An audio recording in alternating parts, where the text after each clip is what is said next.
de 35 ans 40 ans qui meurt. Par exemple, sur l'impact d'un mauvais profil lipidique. Si Sebum vient me voir aujourd'hui, il me dit Antoine, rattrape-moi, je vais faire écoute, copain. Et par contre, si vous allez les deux, l'optimisation et la génétique, là, vous faites des trucs de ouf. Hein. Vous faites n'importe quoi, vous avez fait n'importe quoi ces dernières années, c'est pas perdu. Remettez-vous en question de suite. Quoi. Yo, les FDP. On s'étire parce que là, on est sur la. Vous arrivez ici, mais c'est la seconde fournée de la semaine précédente. Ouais, exactement. Ouais. Deuxième podcast d'affilée, là, qu'on fait. Bon, après 2 podcasts, hein, franchement, 3 heures de discussion. Carré. Carré. 3 cafés, 3 heures. Un café par demi-heure. Bon, j'espère. On va laisser un petit peu de temps quand même entre chaque podcast, que vous ayez le temps de digérer ça. Ouais. Mais je pense que pour le podcast précédent, je pense que vous êtes déjà régalé. Je pense qu'on sera sur une publication d'1 fois par semaine, je pense que c'est bien. Ouais. En sachant qu'il y a 2 vidéos qui vont arriver après, entre-temps. On n'ira pas au-dessus dans tous les cas, le temps que vous ayez le temps de digérer ça. Mais je pense que vous êtes déjà régalé sur le précédent. Exactement. Qui quand même rentre dans le concret. Là, on est enfin dans... Vous avez passé le podcast numéro 1 et 2. Surtout, ne les zappez pas. Si vous zappez le podcast numéro 1 et 2, il y a des choses que vous allez louper ici. Bien sûr. Donc, regardez-les dans l'ordre. Ça prend du temps, mais vous avez tous du cardio, vous allez tous marcher le matin ou le soir, vous avez tous des chiens à promener. Mettez-vous des écouteurs, arrêtez de scroller Instagram, arrêtez de scroller TikTok et écoutez ce genre de contenu, ça vous fera du bien. Yep, 10 000 pas. Ouais. Alors forcément, on en parlera, hein, santé cardiovasculaire, niveau d'activité. Exactement. Régulation de la glycémie. Exactement. Mais petite intro, je voulais le glisser quand même ici. Forcément, il y a du format consulting qui est proposé. Pourquoi ? Quand vous avez des problématiques et vous allez vous reconnaître dans certaines problématiques, vous pouvez nous poser vos questions en commentaire. Mais forcément, la section commentaires, c'est pas pour poser un pavé de 500 mots avec 5 pages d'analyse sanguine, etc. Si vous avez besoin de rentrer dans du concret, vous avez des formats de consultation qui sont disponibles pour la partie physio, forcément avec Anto. Donc n'hésitez pas à le solliciter si vous en avez besoin, si c'est pour du concret, que vous avez besoin vraiment de quelque chose de cas pratique vous concernant, n'hésitez pas. En tout cas, ça existe, sachez-le, parce que j'ai encore beaucoup de personnes qui ne sont pas au courant du format consultation, comme si c'était pas... Ok. Comme si ça sortait du chapeau. Ouais, j'ai des gens des fois qui me disent « Ah, mais tu fais des consultations ?» Depuis des années. Tu vois. Alors forcément, j'en fais pas la promo parce que comme j'ai peu de créneaux semaine, la plupart du temps, c'est booké en avance. Après, je pense que dans ton cas, toi, parce qu'en fait, c'est le problème, c'est que les gens auront toujours cette image un peu de la physio qui est hyper complexe. Bon, c'est complexe, mais c'est pas aussi inabordable que ce que tu peux penser quand tu bûches le truc, quoi. Comme tout, hein, indirectement. Et surtout, le format consultation, n'oubliez pas quelque chose. Quand vous sollicitez un gars comme Anto, en l'espace de 1h, 1h30, c'est probablement vous mâchez des mois de recherche, des années de pratique. Ouais. C'est un gain de temps qui est fou. Hein. Surtout pour des coachs. Hein. Vous investissez 1500, 2000 euros, ça fait une grosse dizaine de consultes. Vous êtes formé sur un truc qui va vous prendre des années de boulot. Donc, exactement. Vous voyez la valeur ajoutée du produit proposé. Aujourd'hui, dans la continuité, on a fait le stress oxydatif juste avant. On va passer bilan lipidique. Parce grosse partie là. Il se prend une clacasse monstrueuse dans les dents à chaque fois. Est-ce que c'est pas celui qui prend le plus cher au final presque ? Alors je mettrai en numéro 1 profil lipidique. Ok. Celui que je mettrai en dernier, tu sais ce que c'est ? Non. Mon analyse de NFS. Parce que en fait, quand tu as un cycle qui est bien géré, que tu pars pas dans des extrêmes, c'est une analyse qui en général se dégrade pas. Et tu vois, sur la durée. Petite question, quand tu as les cycles de l'AS, peu importe les quantités, que ça soit pour des intermédiaires, des débutants ou des avancés, en fin de prépa ou en début de prépa, tu vois un changement au niveau des globules blancs ? Tout ce qui est basophile, eosinophiles, etc., etc. Fin de prépa peut-être, mais très en moins ou en plus, tu les vois ? Putain, alors là, tu me poses une colle si je le prends comme ça. J'ai des bilans en plus là de gars en prépa. Ouais. Je regarderai à la fin. Ou puis on se fera un cut et on le remettra. Ouais. J'ai un bilan sanguin. Non, c'est juste une question comme ça de curiosité. Je l'ai pas de tête. Et surtout que les bilans sanguins de prépa, en général, les derniers que j'ai, c'est 8 semaines avant. Ouais. Et après, je check plus. Ok, ça marche. Je regarderai par contre. C'est vrai que tu me poses la question, tu me poses une colle. Je vais regarder. Ouais, non, mais c'est juste une question comme ça parce que tu sais, on parlait de la résistance à l'insuline qui est très souvent présente. Mais c'est vrai que moi, je me rends compte quand j'ai des personnes que j'ai en suivi qui sont pas loin de la deadline, par rapport à la compète. Très souvent, il y a parfois les globules blancs qui morflent un peu. Okay. Genre les basophiles qui augmentent de ouf, les eosinophiles aussi qui augmentent beaucoup, qui peuvent être le reflet de l'intolérance à l'histamine, si jamais il y en a, tu vois, par exemple. Donc ouais, c'est juste une question comme ça de. Je regarderai, par curiosité. Donc franchement, profil lipidique, c'est celui qui se prend la claque numéro 1. Ouais. Franchement, dans les moins impactés, et de nouveau, attention, on parle de la gestion de la nutrition et de la supplémentation et de la chimie qui est faite correctement. En général, ceux qui prennent le moins de claques, c'est la qualité du sang, le foie. En général, c'est les deux qui morflent. Tu vois que le foie, c'est celui qui prend le moins? Ah ouais? J'ai rarement des... Là, j'en ai encore une sous la main, je te montrerai tout à l'heure. Ouais. D'une mauvaise prise de sang de hors-saison, fin de hors-saison. En général, comme je disais, je fais donc une prise de sang sur la période de off pour être sûr qu'on est en capacité de pouvoir repartir. De nouveau, on reparlera du profil lipidique parce qu'en général, c'est toujours celui où on surfe un peu en se disant « Ok, c'est bon, on peut repartir. » On sait que lui, il va tout le temps. Mais on est dans tous les cas pas dans des normes qui sont déjà optimales, qui sont correctes mais pas optimales. Donc déjà, on sait que forcément, ça va cracher. Et on fait ça toute l'année et je pense que si on le réduit sur l'espace d'une année, dans tous les cas, on n'est pas bon. Ah, mais j'aimerais avoir ton avis aussi, toi. Comment tu prépares un athlète sur le bilan lipidique, justement? Ça m'intéresse parce que comme il n'y a pas beaucoup de personnes sur qui j'ai fait forcément confiance par rapport à ça, parce qu'en général, les mecs, quand tu leur parles... C'est pour ça que j'ai noté quand même pas mal de trucs qu'on va voir aujourd'hui. Ouais. Donc du coup, bilan lipidique. Bilan lipidique, lui, c'est la claque numéro 1. C'est le plus dur à remonter post-prépa. Et très honnêtement, les gars, tu sais ce qui me remonte le mieux les bilans lipidiques? Non. Du temps. Ouais, merci Sherlock May. Non, mais c'est vrai parce qu'en fait, je me rends compte, la plupart du temps, vous êtes dans le truc de ok, on se permet de repartir parce qu'il y a une compète qui tombe là.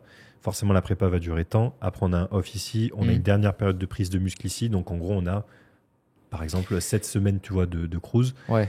En fait, le seul truc que j'arrive à faire maintenant pour essayer de maximiser une période de moins de 8 semaines, parce que la plupart du temps, c'est 8 à 12 semaines pour arriver à récupérer le bon taux.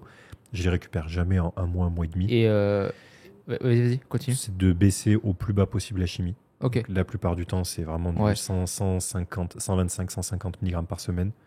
Le plus bas pour un athlète sans qu'il y ait forcément de perte au niveau de la masse musculaire.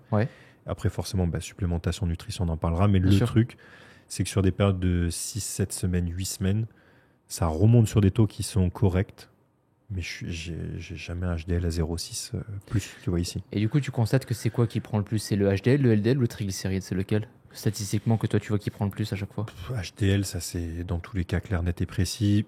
C'est toujours le numéro 1 qui prend le plus pour toi? De ce que tu vois en tout cas? Pour moi, c'est quand même la première claque. Alors forcément, tu arrives quand même en fonction des molécules que tu vas utiliser, arriver à avoir ceux qui vont potentiellement prendre une claque plus ou moins importante. Mais la plupart du temps, ça reste quand même le HDL en numéro 1. Et si je devais donner des ranges, tu vois, si je pouvais à chaque fois commencer une prépa ou une masse avec un 0,6 plus, tu vois, c'est beau, et un LDL à 1,2, tu vois, idéalement, je serais content. La plupart du temps, on est sur 0,4 pour 0,8,1. Donc, on n'est même pas sur un bon ratio, tu vois, 1,2. On est déjà sur un ratio qui est un peu déséquilibré. On est sur un 0,4. La plupart du temps, au bout de 8 semaines, tu divises déjà quasiment par 2. Donc, on est entre 0,20 et 0,25. J'ai des gars qui arrivent à se maintenir entre 0,25 et 0,30. Tu vois, ce que je trouve déjà correct. Et c'est la moyenne que tu vois, quoi, 0,2, 0,3. 0,2, 0,3, c'est classique. Et prépa, forcément, ça prend une claque. On passe entre 0,1 et 0,2. Et là, ce que j'observe en prépa, c'est que justement, c'est là où les gens... Je pense que les gens ont une conscience, tu vois, de se dire, merde, on est en prépa. Il y a un petit stress, tu vois, santé qui rentre quand même en jeu. Bien sûr. Et même avec un focus sur les compléments, dans tous les cas, une fois qu'on arrive à 0,1, bien sûr. Il n'y a plus rien qui remonte, la diète n'est pas suffisante, la fatigue est élevée. Et le problème de la prépa, et en fait c'est là où je veux en venir, c'est que quand je dis en rigolant le temps, c'est qu'une prépa ça met la claque monumentale parce que ça dure longtemps. Donc souvent c'est du 16-20 semaines d'exposition à la chimie. Bien sûr. Et même si on essaye d'y aller progressif au départ pour essayer de garder le dernier bloc, on va dire, où les AS seront plus hauts, le plus tard possible. Dans tous les cas, on a quand même une exposition progressive. Et comme on l'a vu dans le podcast précédent, bien sûr. Vous vous en doutez, pour un classique de 100 kg, 400 mg par semaine, dans tous les cas, c'est dépassé dès le début de la prépa. Bien sûr. La gestion des molécules, pour être honnête avec vous, si j'ai 3 à 4 molécules max en rotation sur une année entière, peu importe la phase, en réalité, c'est quasiment la même chose entre prépa et hors saison. Il y a énormément de choses que j'utilise pas plus du tout depuis longtemps. De toute façon, tu vas adapter en fonction des variations du bilan lipidique que tu vas avoir. Si tu vois que le mec il a une tendance, une facilité à avoir un HDL qui se casse facilement la gueule, les oraux, no bueno. De toute façon, comme je l'ai dit dans le podcast précédent, les oraux, je suis contraint pour être honnête. La plupart du temps, c'est si nécessité à Navarre, tu vois, sur une fin de prépa. Les dosages, c'est entre 20 et 40 mg. Et vraiment le moins possible, quoi, voire même pas du tout pour toi. Et après, pas du tout. Pour être honnête, là, pareil, sur les gars que j'ai actuellement pour NPC, c'est 0. C'est 0 et ce sera 0. Ils sont tous bien, ils sont tous en avance, tu vois, donc j'en prends pas. J'en prends pas, je ne fais pas utiliser. Et après, au niveau de la chimie, je suis pas un énorme fan de Boldenone en règle générale. Mais là, on aurait plus un impact sur le 2 et forcément directement aussi à un moment donné sur le profil lipidique et sur les valeurs NFS. Ça, j'utilise jamais. DK0, NPP sur certains gars, mais c'est assez rare. Donc après, en fait, on est souvent sur des bases de tests primo, Bastéron. Classique que vous avez l'habitude de voir actuellement, mais qui fait très bien le taf. En fait, on essaie de trouver quelque chose qui fasse le taf en ayant le moins d'impact santé. La testostérone, le problème, c'est que sur le papier, c'est vrai que ce serait bien d'avoir un cycle qui soit constitué à 100% de testostérone. Tu vois, c'est une molécule biodisponible. Techniquement, c'est la meilleure, oui. Mais le problème, c'est que la tension, en général, je me rends quand même compte qu'il y a peu de personnes qui tolèrent, tu vois. Des gros dosages, tu veux dire ? Peu importe les esters ? Franchement, pareil. Alors, je sais pas à quel point je peux m'étaler sur la partie dosage. Mais la plupart du temps, quand tu dépasses du 500 semaines, déjà, il faut surveiller la tension. Et attention, je vais parler de gros gabarits. Je ne parle pas de... Oui, des petites bikinis ou des petits men's physiques, etc. Oui, pardon, pas bikini, pardon. Quoi qu'il y en a qui... Alors, je donne juste une anecdote rapide là-dessus, parce que vous allez pleurer de rire. Le plus que j'ai vu cette année, alors c'est pas chez moi, vous en doutez. Quand je dis pas chez moi, vous en doutez, c'est dans le sens où je coach pas de femmes en women's bodybuilding. J'ai vu donc chez un autre coach une fille à 600 mg semaine. Putain, c'est énorme. Testostérone. Je parle que de la test. Il y avait 2 autres molécules au même dosage. Ah ouais. 1,8. Des dérivés de test ou des dérivés de DHT ? Dérivés de DHT, 19 Nord. Ah ouais. 600. Ça fait 1,8 semaines pour une femme de 65 kg. On arrondit à 2, ça ira plus vite. Mais putain, c'est énorme. Donc la plupart du temps... Elle était pro ? Oui. Pro. Okay. Oui, pro, mais ça a été divisé par... Pro qui venait juste de passer pro ou déjà pro depuis un moment ? Ça a été divisé par 16, 17, les dosages. Okay. Et la progression est meilleure maintenant. Ouais, tu voyais des photos, de toute façon, tu savais que ça allait pas. Ouais. Le corps est moins fatigué. La peau violette, gonflée, acné, respiration, pas d'appétit, ventre gonflé. Le cœur qui parle dans tous les sens, elle entend les battements du cœur et tout. BPM à 150, c'est la normalité. Voilà. Au repos, alors que non, c'est quand tu cours. Ok, carré. Voilà. Carré. Mais c'est pour ça que la test de base, c'est vrai que ça serait intéressant, parce que c'est là où, quand tu dis qu'on voit le moins de claques sur le profil lipidique, c'est que du moment où on a quelqu'un qui redescend en cruise, donc forcément un dosage qui est faible avec de la test, c'est là qu'on récupère les meilleurs profils lipidiques. C'est pour ça que je suis pas un fan d'ailleurs de garder des dérivés de DHT sur des phases de cruise. Ouais. Parce que franchement, sous primo, les claques de profil lipidique, elles sont quand même assez violentes. Donc ça, forcément, la prise d'anti-oestrogène, anti-aromatase. Ouais, mais de toute façon, dans tous les cas, à partir du moment où il y a encore une fois, il y a une chimie qui est prise en veux-tu en voilà, la fonction hépatique, elle morfle la mort. Et pour métaboliser du coup ce cholestérol, c'est compliqué, quoi. C'est ça. Forcément, ça repart, quoi. Donc la plupart du temps, au final, on tourne souvent sur les mêmes choses. Et c'est vrai qu'on essaye, en fait, idéalement, si même on pouvait presque avoir un profil, si tu veux, type au départ, ce serait d'essayer de pouvoir prévoir un petit peu la réponse physiologique de l'athlète pour pouvoir déjà agencer en fait son choix de molécule en fonction de la réponse physio qu'on a avant de l'agencer en fonction des résultats. Et du coup, petite question, c'est peut-être plus l'expérience qui parle, mais tu prends un athlète 2020, 2021, 2022, ok, donc 2 ans, 3 prépas différentes. Okay. Est-ce que tu constates que, par exemple, le bilan lipidique va toujours avoir les mêmes variations, ou est-ce que tu constates que l'athlète réagit différemment d'une prépa à une autre sur le bilan lipidique ? Alors, c'est marrant que tu me le demandes parce que ça m'arrive sur 2 gars cette année. Ok. Où, étonnamment, plus ça avance, forcément, on a des dosages de chimie qui montent, puisqu'on a des mecs qui commencent à avoir des gabarits qui sont importants. Bien sûr. Si je peux te donner un ordre d'idée, on est entre 1,2 et 1,8 au pic. Semaine. Okay. Tout confondu. Hein. Tout confondu, et on parle de gabarits à quasiment 100 kg sec. Donc, classique ou un body là, dans les 2 que j'ai en tête, c'est un classique, un body. Ok, ça marche. Et en fait, bizarrement, les physios sont de mieux en mieux. Ok. Parce que c'est des gars qui sont, alors je dis de plus en plus professionnels, mais aujourd'hui 100% professionnels dans leur cadre de pratique sportive. Ok. Donc c'est des gars qui maintiennent un taux de body fat correct. Qui est, alors je dis bas à l'année, mais forcément, attention, on a une vision de préparateur et de bodybuilder. Donc quelqu'un qui a 10% de body fat à l'année, c'est considéré comme très sec pour la plupart des gens. C'est vrai. Pour nous, c'est considéré comme sec. La norme. Ouais. C'est des gars qui se sont habitués à être à ce body fat là, donc qui n'ont pas de problème de sommeil, qui dorment parfaitement bien, qui récupèrent parfaitement bien. Je le vois, qui sont capables d'encaisser des trainings qui sont quand même costauds. Et en fait, avec le temps, c'est des gars qui mangent de plus en plus et qui en fait se maintiennent et progressent avec très peu de variations entre les diètes de cut et les diètes de hors saison. Donc si admettons on avait une baseline, tu vois, à genre 3005, on a peut-être une masse à 3008 et on a peut-être une cut à 3003. 3100, tu vois, 3000, 3100. C'est bien, je pense que c'est un bon compromis. En plus, tu sais, on en parlait sur le podcast d'avant, quand tu disais genre que la moyenne que tu voyais avant que la limite de cal commence à être dépassée, chez toi c'était 4005, 5000 à peu près. Donc, si tu arrives à 3000 et que tu arrives à tout bien gérer, c'est parfait. Hein. Et donc en fait, c'est ça, c'est que j'ai des gars qui ne montent plus dans des extrêmes de cal pour grossir ni pour sécher. Et en fait, je pense que cumuler sur 1 an, 2 ans, 3 ans, c'est des gars que j'ai en coaching depuis des années, en fait, au bout d'un moment, si tu veux, il n'y en a plus de fluctuations dans l'année, très peu. Alors forcément, fluctuation de body fat, tu vois, on passe de 10% à 4,5. À 4,5, tu n'es pas santé, mais en fait, je ne vois pas des claques qui sont folles. Celui que j'ai en tête, bon, je ne cite pas, tu vois, mais post-prépa, 4 semaines après, on avait déjà un profil lipidique qui était revenu dans la norme, mais qui n'était pas effondré à la fin. La norme santé ou norme body, entre guillemets? La norme body. Ok. Et santé, on a fait un cruise qui a duré au moins, je pense, 13-14 semaines, tu vois, post-prépa. Parce qu'en fait, il s'est remis à grossir naturellement après. Le simple fait de remonter les cales avec un environnement sain, on va dire. Oui, bien sûr. Sain parce que forcément, il n'y a plus la notion de stress. Il n'y a plus une certaine chimie qu'on peut utiliser forcément en fin de prépa qui impacte aussi un petit peu là-haut. Donc, ça aide.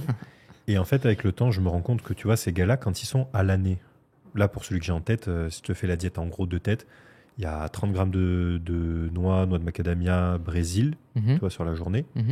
On a 2 fois 20 grammes de beurre d'amande. On a un minimum de 4 œufs entiers par jour. On a 200 grammes de poisson gras par jour. Donc là, déjà, tu vois, on est à 30 plus 20, plus 20, plus 20 encore. Donc on est déjà à 80-90 grammes de lipides en source directe.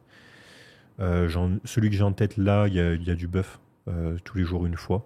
Et ça, c'est plus une notion de plaisir, mais par contre, qualité. De nouveau, je précise, pas un steak haché pourri. Et en fait, ça, je le garde quasiment à l'année. Même en prépa, ça bouge pas. Et tu varies aussi les huiles ou pas du tout? Parce que tu as cité oléagineux, mais... Je leur demande de varier au niveau des oléagineux. Et en fait, souvent, sur le repas où je les place, en fait, ils ont la possibilité d'avoir des oléagineux ou des huiles. Et alors, pareil, l'huile, en général, je leur mets une huile d'olive, une huile d'olive bio, tu vois, si je peux, première extraction, etc., de qualité. Et je leur demande de varier, si possible. Le seul truc, c'est que la plupart du temps, les gens ne le font pas parce que les autres huiles qui sont intéressantes sont souvent soit dégueulasses, ou alors il y a un manque d'habitude pour les consommer. Oui, sur la diversité, etc. Ok, ça marche. Mais si je peux, idéalement, j'essaye de le faire. Mais tu vois, tu mets par exemple une huile de lin, niveau goût, c'est vrai que c'est compliqué à consommer. Une huile de pépins de raisin, c'est compliqué à consommer. Enfin, c'est pas la plupart des gens qui aiment le consommer. Donc c'est vrai que j'aime bien me rabattre sur les oléagineux, les poissons gras, la plupart du temps, même si on en parlera juste après. Et en fait, comme c'est des gars qui consomment, tu vois, 80-90 grammes de lipides à l'année, tout le temps, même en prépa, puisqu'en fait, en prépa, je peux me permettre de tirer sur les glucides parce que même quand je suis bas pour eux, je suis encore à 300 grammes par jour, tu vois, de glucides. Oui, ce qui est nettement, nettement suffisant pour s'entraîner. Bien sûr. Et en fait, comme j'ai plus de fluctuations ici et que la supplémentation reste la même, ça reste assez stable. Contrairement à d'autres gars, tu vois, qui sont beaucoup moins professionnels, qui me font des variations toute l'année, qui sont sérieux un coup, pas sérieux de l'autre. Pareil, je parle de gars qui font pas des écarts dégueulasses. Parce que je le vois, dès que j'ai des mecs qui commencent à cheater, tu vois, une fois dans la semaine en excès.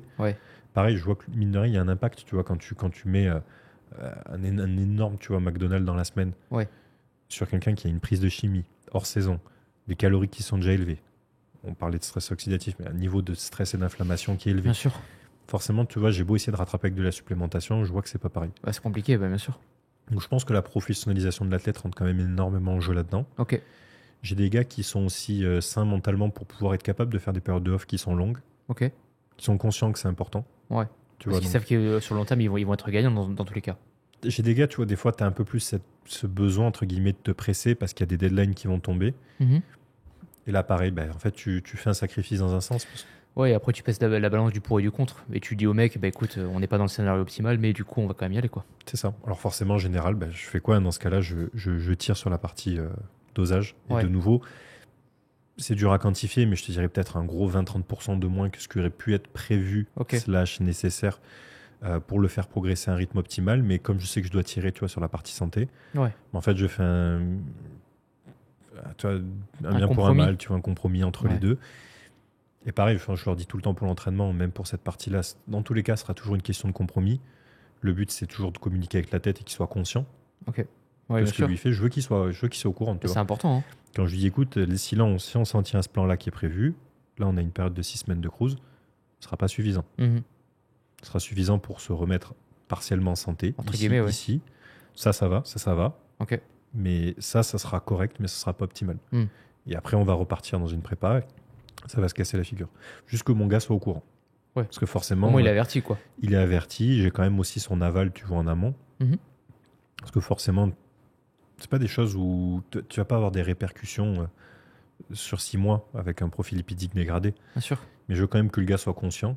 Tu vois, c'est con, mais je me suis préparé, par exemple, j'ai des textes, tu vois, que je me suis écrit, par exemple, sur l'impact d'un mauvais profil lipidique. Quand j'ai un gars, tu vois, à qui je le dis, forcément, c'est des gars qui sont toujours intéressés, tu vois. Oui, bien sûr. Je fais un copier-coller, je lui envoie. Ouais.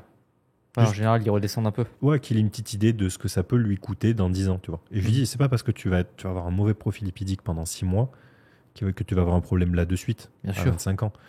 Juste que tu sois conscient de ce que ça peut emmener. Ouais, mais de toute façon, on est dans ce fameux débat, c'est que les gens ont du mal un peu à...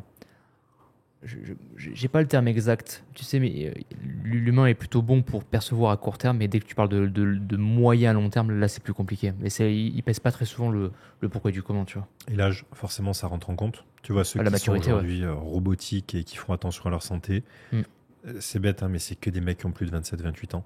Okay. J'en ai un seul qui est jeune et qui est comme ça. Ok. Et parce qu'il est conscient de ça, c'est un mec aussi qui est informé, tu vois, qui regarde autour de lui, qui voit qu'il y a des mecs de 35 ans, 40 ans qui meurent. Ouais. Parce qu'ils ont... Et le premier, pour ceux qui suivent Fouad Abiad, par exemple, on parlait récemment dans un podcast, le mec a quand même stoppé sa carrière à genre 35 ans. Et aujourd'hui, il a quoi comme problème? Un rein qui est complètement détruit, des soucis cardiaques induits prise de chimie, prise de chimie et profil lipidique ignoble, détruit. Bien sûr. Le mec n'a pas fait une prise de sang ces 10 premières années de bodybuilding. Alors forcément, c'est un mec qui a 40 ans aujourd'hui. C'est lui qui l'a dit? Ouais. Ah ouais. Sauf qu'il y a 20 ans en arrière, il y avait pas YouTube, personne n'en parlait. Les gens prenaient, il y avait même pas de, même faire un protocole, c'était encore flou. Ouais. C'est-à-dire qu'on avait des noms de molécules, il y avait des dosages divers et variés. C'est des mecs qui ont poussé très loin en termes de dosage, des 3 grammes, 4 grammes, tu vois, semaine. Oui, bien sûr. C'est énorme. Sans suivi médical, sans rien. C'est des mecs qui en payent les frais aujourd'hui. Ouais, la supplémentation inexistante, j'imagine. L'alimentation comme à l'ancienne. Alors l'alimentation, lui, c'est le pire. En plus, il cheatait très souvent. Ouais. Diète très haute, beaucoup de fast-food. Ouais. Pas de complément. Enfin, t'imagines le catastrophe le meilleur scénario possible, quoi. Donc ouais, je pense qu'il y a quand même ça. La chance qu'on a aujourd'hui, c'est d'avoir beaucoup plus d'infos. Hein. D'infos, une conscience autour de ça.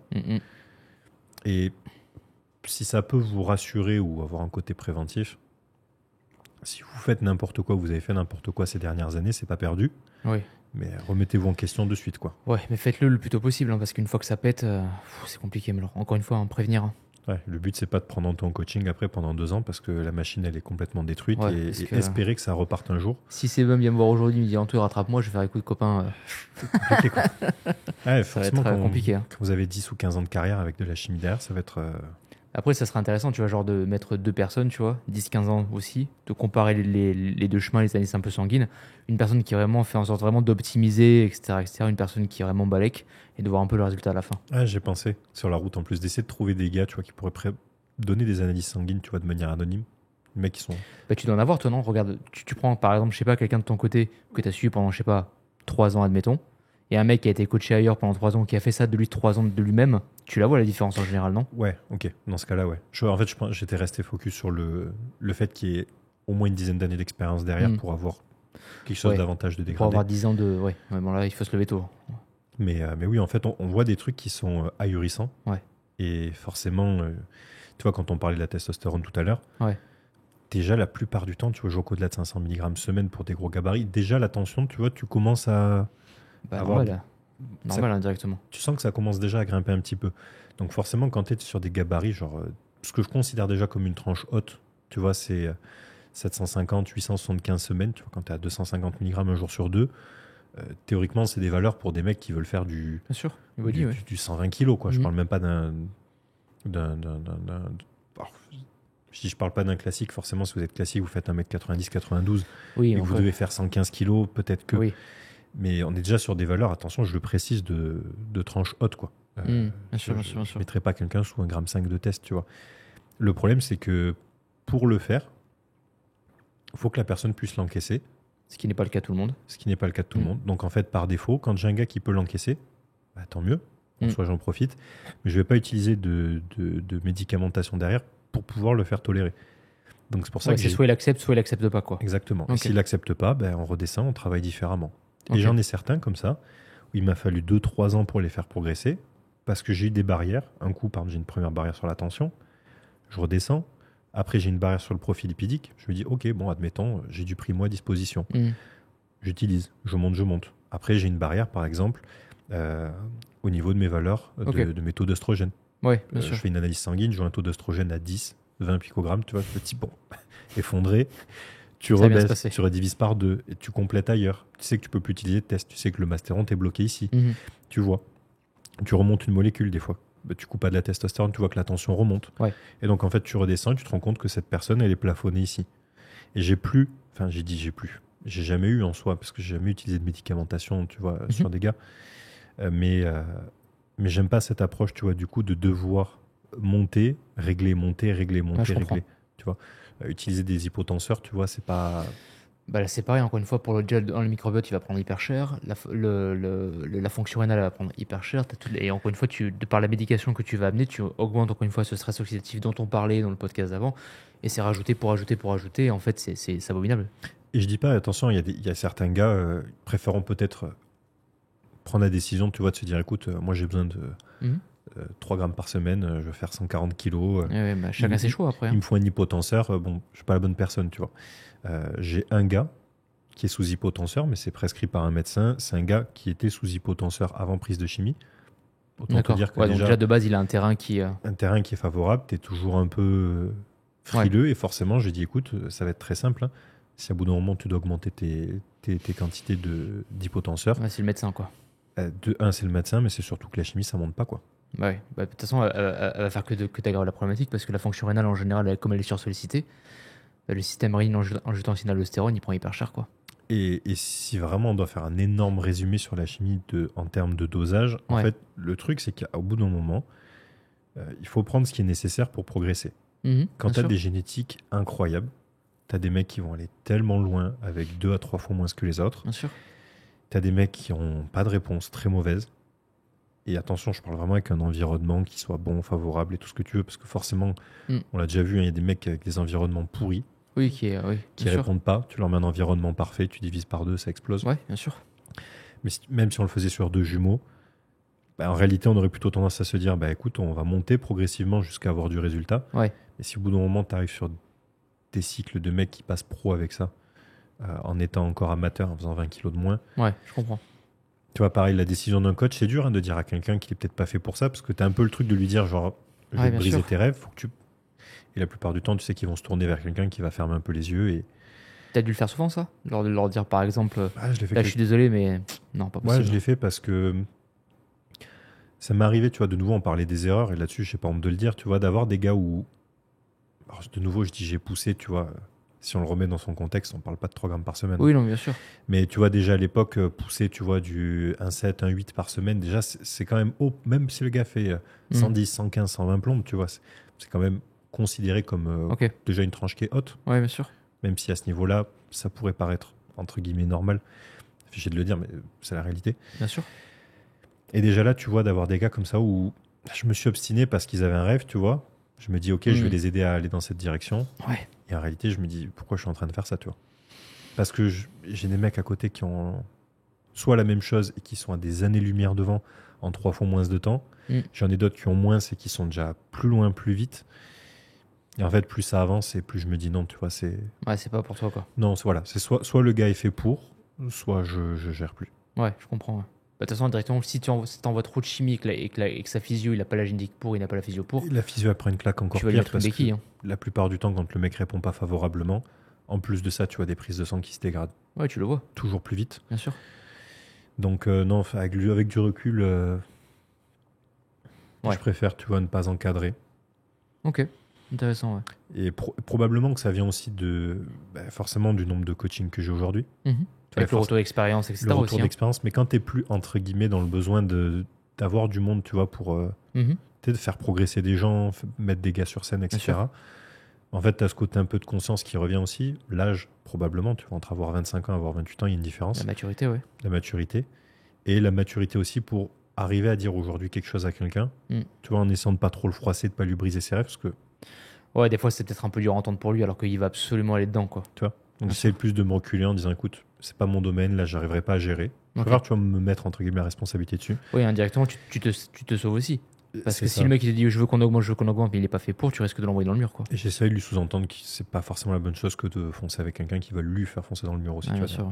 Mais forcément, tu vois, c'est un gros hors-sujet par rapport au profil lipidique, mais je pense qu'il écarté, ouais. mais il est intéressant parce que, en fait, on en parle juste après, mais qui dit une claque d'un point de vue physio, des moments la responsabilité du coach d'avoir fait quelque chose qui... Et c'est ta responsabilité dans tous les cas, parce que si le mec tu l'envoies de la mur, après c'est ton image, c'est ta réputation, on sait très bien que la mauvaise réputation se prolifère plus vite que la bonne réputation, entre guillemets. Et tu peux rapidement détruire un truc que tu as mis des années à construire juste sur un cas. C'est ça. En plus, pour vous qui êtes dans la chimie, il faut être extrêmement prudent. C'est ça. Extrêmement prudent. Parce que là pour vous, c'est carrément des vies en jeu. Et de nouveau, attention, je parle pas d'argent ici dans le sens où, tu vois, à l'époque où il y a même 2 ans en arrière, 3 ans, c'est pas une question de 300, 400 ou 500 euros par mois pour 5 gars, tu vois. Bien sûr. On parle pas, c'est même pas ça le truc. C'est plus ce truc de ce besoin de progrès, de progression du gars, etc., qui est là en plus, qui pousse derrière, tu vois, pour que tu l'encadres. Mais forcément, avec du recul, franchement, passez-vous-en. Ouais. Prenez pas de risque ici. Et quand il n'y a pas quelqu'un qui est fait pour ce sport, ça le vaut pas. Ça le vaut pas. La part de génétique, elle est tellement importante. Et attention, tout à l'heure, dans le podcast d'avant, on parlait de 10%.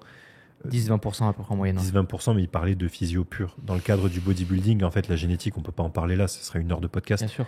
Mais il y a tellement de choses qui rentrent en compte. Ouais, elle est une réalité à prendre en compte, mais il ne faut pas non plus que jurer par ça. Mais elle n'est pas quelque chose qui est aussi impactant que ce que vous pensez. Par contre, si vous allez les deux, l'optimisation et la génétique, là, vous faites des trucs de ouf. Hein. C'est ça. Et le truc, c'est que la génétique, là, on se concentre sur la physio et sur ces podcasts. De nouveau, il y a la génétique, ça englobe tellement de choses, bien que ce soit d'un point de vue musculaire, insertion. Et de tout, bien sûr. De tout. Et en fait, si c'est pas fait pour vous, en tout cas, si vous avez un athlète qui n'est pas fait pour, voilà. Si je peux vous donner un conseil, en tout cas, de recul et d'expérience, ne cherchez pas à encadrer. Exactement. Bon, revenons au sujet principal. LDL. Bon, du coup, probablement les deux, on va entendre parler le plus aujourd'hui, HDL, LDL. Ouais. Est-ce que tu peux nous expliquer rapidement? En fait, très souvent, dans les analyses que l'on recommande pour la santé du body, on fait ce qu'on appelle un bilan lipidique. Pour ceux qui ne savent pas exactement ce qu'est un bilan lipidique, en fait, on va checker des marqueurs qui vont plus ou moins évaluer le métabolisme des lipides de quelqu'un, enfin la façon dont le corps va arriver à métaboliser entre guillemets les lipides, ce qui indirectement va se faire ressentir sur la fameuse santé cardiovasculaire. Donc en général, quand tu prends des bilans classiques, tu as le fameux cholestérol total, le LDL, le HDL, les triglycérides et des fois tu as des rapports cholestérol total divisé par le HDL, des fois tu as LDL divisé par HDL, etc., etc. Et grosso modo, ça nous sert plus ou moins à évaluer la santé cardiovasculaire de quelqu'un avec d'autres marqueurs comme on a vu l'homocystéine, etc., etc. On pourra même en voir d'autres, par exemple, comme tout ce qui est bilan d'acide gras érythrocytaire, qui est trop peu utilisé de mon point de vue, mais qui vaut trop cher pour ce que c'est. 80 balles de test, c'est une abomination. Donc en général, le bilan lipidique, il est hyper important. Et s'il y a vraiment un bilan que vous devez impérativement faire, c'est celui-là. Le HDL, enfin le bilan lipidique, ne surtout pas le mettre de côté. Et s'il y a, je pense, un bilan qu'on devait à chaque fois demander de garder, je pense que c'est lui que je garderai vraiment en premier à chaque fois. Quoi. Parce que comme on l'a dit tout à l'heure, c'est lui, il prend une claque à chaque fois. Quoi. De toute façon, dans tous les cas, avec l'expérience, vous allez voir que c'est toujours l'analyse numéro 1 que vous allez... Même quand j'envoie une... Il dit toujours, lui. En fait, c'est le premier que tu mets par défaut. Ouais, de ouf. Et même quand nous on le met pas, on sait très bien que le médecin va le mettre. Ça pour le coup, c'est en général c'est cool. La plupart du temps, ouais. Donc c'est bien ça. Petite question dès le début parce que forcément il y en a qui vont se poser la question. HDL, LDL, bon et mauvais cholestérol. Là c'est pareil. Encore une fois, c'est une question de contextuel. En fait, pour ceux qui ne savent pas, en fait le LDL et le HDL, c'est pas le cholestérol qui est présent. En fait, c'est en fait des protéines transportrices qu'on appelle les lipoprotéines qui vont. Le LDL, c'est pour faire très simple, c'est les protéines qui vont prendre le cholestérol pour l'amener dans les tissus périphériques, alors que le HDL, c'est un peu le but dans le sens inverse. Ça prend le cholestérol pour le ramener vers le foie, pour que le foie puisse métaboliser, éliminer ou s'en resservir ou le recycler et amener donc du coup les effets physiologiques qu'on attend de lui, quoi. Ouais. Et c'est ça en fait qu'on entend par LDL et HDL, mais c'est pas le cholestérol au sens propre du terme. Vous avez un autre marqueur pour ça, c'est le cholestérol total, où là vous avez donc du coup dedans inclus le VLDL, le LDL, le HDL et les triglycérides, etc., etc. Et après vous avez le LDL, le HDL, les triglycérides, etc. Mais c'est important de comprendre ça, parce que c'est toujours une question de contexte en fait. C'est pas forcément le bon, mauvais et le... Voilà, c'est très contextuel quoi. C'est une question de contexte et ça sera une question de ratio. Forcément, parce qu'en fait, on parle d'entrée-sortie. Ouais. Donc, au bout d'un moment, qui dit entrée-sortie dira ratio. Et qui dira ratio déséquilibré, dira à un moment donné, nécessité de se poser sur le. Bien sûr. Et en fait, c'est important de comprendre ça parce que, comme Antonin l'a dit au tout début, la prise de chimie va amener ce qu'on appelle une dyslipidémie. Donc, une des variations au niveau du bilan lipidique. Bon, très souvent, tu as le marqueur, le HDL, qui se casse la tronche. Tu as des fois des augmentations du LDL. Moi, j'ai déjà vu, dans des cas très rares, des personnes que j'ai eues en chimie. Enfin, encore une fois, je fais pas de chimie, mais je les aide à rester en santé. Des LDL qui étaient hyper bas. Très rare, très rare, mais ça peut arriver. Je te dirais pas si rare que ça. Ah ouais Franchement, si c'est un cas sur 10, je sais pas si tu considères ça comme rare, mais... si ça fait qu'un dixième indirectement, c'est pas... Si tu mets 100, si tu mets un cas sur 10, ça fait à peine 10%, c'est rien du tout. Ah ouais Enfin, oui, ok, d'un point de vue chiffré, c'est pas énorme. Mais... Statistiquement, tu vas plus voir des taux de HDL qui sont bas plutôt que des taux de LDL qui sont bas. Mais ça m'est déjà arrivé de voir des taux de LDL bas, ouais. Ah ouais, mais je le vois sur des 0,6, 0,8. Tu vois, avec ce que je considère quand même comme bas, parce qu'en général, c'est un marqueur qu'on voit plutôt à la hausse, bien sûr. En général. Et 0,6 pour quelqu'un sous chimie, c'est pas un marqueur qui est commun. Et aussi des taux de triglycérides qui explosent le plafond aussi. Ça, c'est catastrophique. Hein. Les taux de triglycérides qui explosent le plafond, waouh, et qui sont très souvent corrélés à votre santé hépatique, au passage, et aussi à votre santé digestive et à d'autres marqueurs que l'on verra, enfin d'autres choses que l'on verra après, quoi, je pense. Comme je l'ai dit tout à l'heure, la plupart du temps, qui dit prise d'AS, attendez-vous c'est sûr. À avoir une diminution du HDL la plupart du temps. Prenez votre valeur de départ, attendez 8 à 12 semaines, c'est entre 40 et 50% de claque. Ah oui, direct. Mais c'est hyper rapide en vrai. Hein. Et qui dit au moins 50% de HDL, les risques cardiovasculaires associés. Ah bah bien sûr. Donc il y en a un qui descend, il y en a un qui monte. Hein. Ouais. Pas forcément... Peut-être que oui, peut-être que toi tu le vois. Moi je le vois pas forcément comme ça non plus. Non, quand un qui monte, c'est si on a HDL qui se casse la figure, on a une augmentation des risques cardiovasculaires. Ah oui, d'accord, pardon. Ok. Je pensais que tu disais HDL qui descend et LDL qui monte forcément. Ok, d'accord, oui. Non, parce que tu vois, genre, j'essaie de le chiffrer entre guillemets. Je tombe à peu près sur. La plupart du temps, HDL, c'est 50% de perte. Ouais, c'est ça, c'est la moyenne. À peu près, tu vois. Par contre, le LDL, si on parle d'une augmentation, c'est, je vois, entre 30 et jusqu'à 100%. Donc, toi, t'as déjà vu 100%? Ouais. Ah ouais? Moi, j'ai pas encore vu ce chiffre-là. Moi, ce que je vois, c'est à peu près 20-30, mais pas... Si, j'ai déjà vu des trucs vraiment hauts. Ah ouais? Ouais. Ouais, mais après, le mec, il était déjà dans une physiologie particulière, non? Ouais, probablement. Ouais. Quand je dis probablement, c'est que j'ai plus le bilan en tête, donc forcément, j'ai plus les autres organes en tête. Mais oui, j'ai déjà vu des écarts... c'est ouf. Mais si tu prends ne serait-ce qu'au ratio, si tu prends HDL à 0,1, 0,2, 0,1, et tu prends LDL à 1,2... Oui, non mais d'accord, oui, parce que moi je pensais des LDL à 2 et tout et plus quand tu dis 100%. Non, je pense que les plus hauts que j'ai vus, ça doit être 1,5, 1,6. Ah, c'est déjà costaud. En sachant que 1,5, 1,6, c'est la valeur santé entre guillemets du cholestérol total. Hein. Oui. À peu près, grosso modo. Donc qui dit total dit tout compris. Oui, bien sûr. Là, on en parle de... Là, tu parles que du LDL. Hein. Que du LDL. Ah, c'est ouf. Mais non, du 2, j'ai jamais vu par contre. Ok. Jamais, ouais. Non. Et c'est quoi du coup le taux le plus haut que tu aies vu, toi, en LDL? 1,5, 1,6. 1,5, 1,6, ouais. La plupart du temps, c'est entre 0,9 et 1,3. Tu vois, à peu près le truc où ça fluctue. Et avec un mec qui prenait beaucoup d'euros? En fait, le truc, je me souviens plus parce que c'était quelqu'un que j'ai récupéré en début de suivi avec une mauvaise prise de sang. Donc, je sais pas forcément tout le contexte. Et de nouveau, je fais attention parce que la plupart du temps, les gens, quand il y a une prise de sang qui est catastrophique, n'osent pas forcément dire aussi, tu vois, la réalité de ce qui était pris aussi en amont. Il y a toujours un peu un déni, un peu une... Tu vois, quand je joue à la Tassa, t'as 300 ou 400 et qu'on me dit non, mais c'est pas vrai, je prenais pas d'euros. Ouais, c'est ça, Je me dis, alors, soit ça fait 3 ans que tu te détruis la santé en fermant les yeux, soit tu me mens, mais il y a forcément... Je pense qu'il y a un truc que les gens oublient un peu, c'est que le corps parle. Hein. Et le corps, il ment pas. Hein. Honnêtement, si vous avez des azatalates à 300, c'est pas avec une TRT que vous avez ça, hein, les gars. Ou même une première cure ou une cure qui est gentille, entre guillemets. Si c'est vraiment le cas, franchement, je vous envoie chez Anto et c'est lui qui gère. Parce que et même posez-vous les bonnes questions. Si vous, admettons, vous faites les choses bien, vous avez vraiment une cure qui est... À combien toi tu estimes une cure légère, par exemple, sur un premier cycle? Entre 300 et 500 semaines en progressif. Admettons, attention, j'ai dit tout compris. Hein. Ouais, 3, allez, on va dire 500. Quand je dis tout, forcément, c'est oui, 1 à 2 molécules. Oui, bien sûr, on va dire 500. Allez, on part vraiment dans le... Si déjà, avec une première cure, vous avez déjà les azates et les alates déjà qui explosent le plafond à 300, posez-vous les bonnes questions.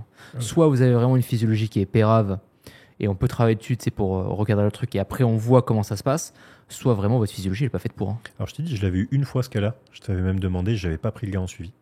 Ok. C'est pas un mec qui avait des maladies, je sais pas quoi. Ses parents. Alors, en fait, il y avait un terrain de... Ça remonte. Hein. Il y avait un terrain de... Je crois que ça me parle, ouais. Rappelle-moi, c'est pas de fibrose. Fibrose hépatique. Fibrose hépatique. Ouais. Alors, pour vous resituer le contexte, il y avait un problème d'alcoolémie générationnelle. Ah oui, d'accord. Donc il buvait en plus. Lui, non. Ah, lui, non. Mais le problème, c'est que c'était les grands-parents, les parents. Ouais, donc la génétique avait déjà bien morflé, quoi. Et en fait, c'est ce que j'en ai déduit, si tu veux, parce que j'avais pas d'autres marqueurs plus que ça. Ok.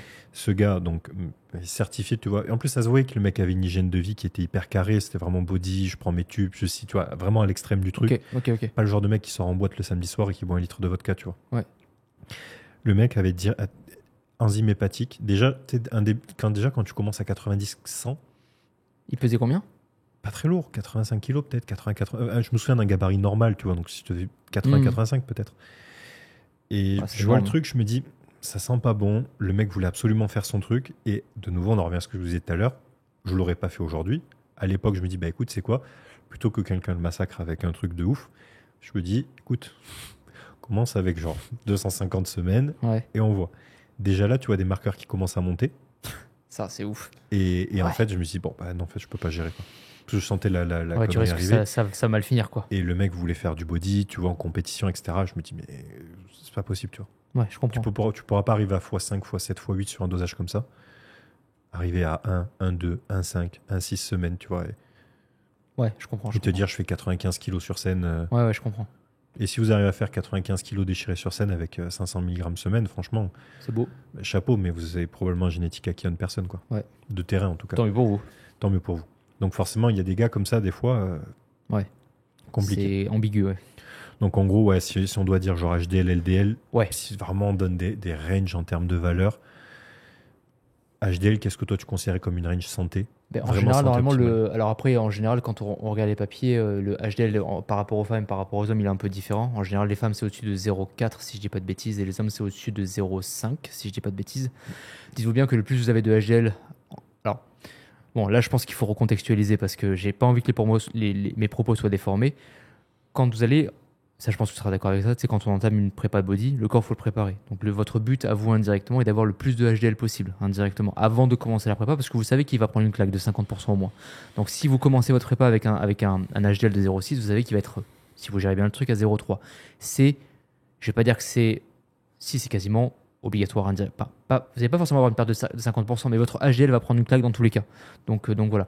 Votre but est vraiment d'avoir le HDL le plus élevé possible, pas trop non plus, parce que n'oubliez pas que dans les problématiques de cardiovasculaire, on parle très souvent d'un LDL qui est trop haut, mais trop de HDL peut également amener des problématiques cardiovasculaires, ça il faut le comprendre également. Faites gaffe à votre taux de triglycérides qui va augmenter si vous travaillez sur un bilan lipidique, parce que c'est très souvent une composante qui peut être un peu zappée, mais techniquement, vous devez faire en sorte d'avoir le HDL le plus élevé possible.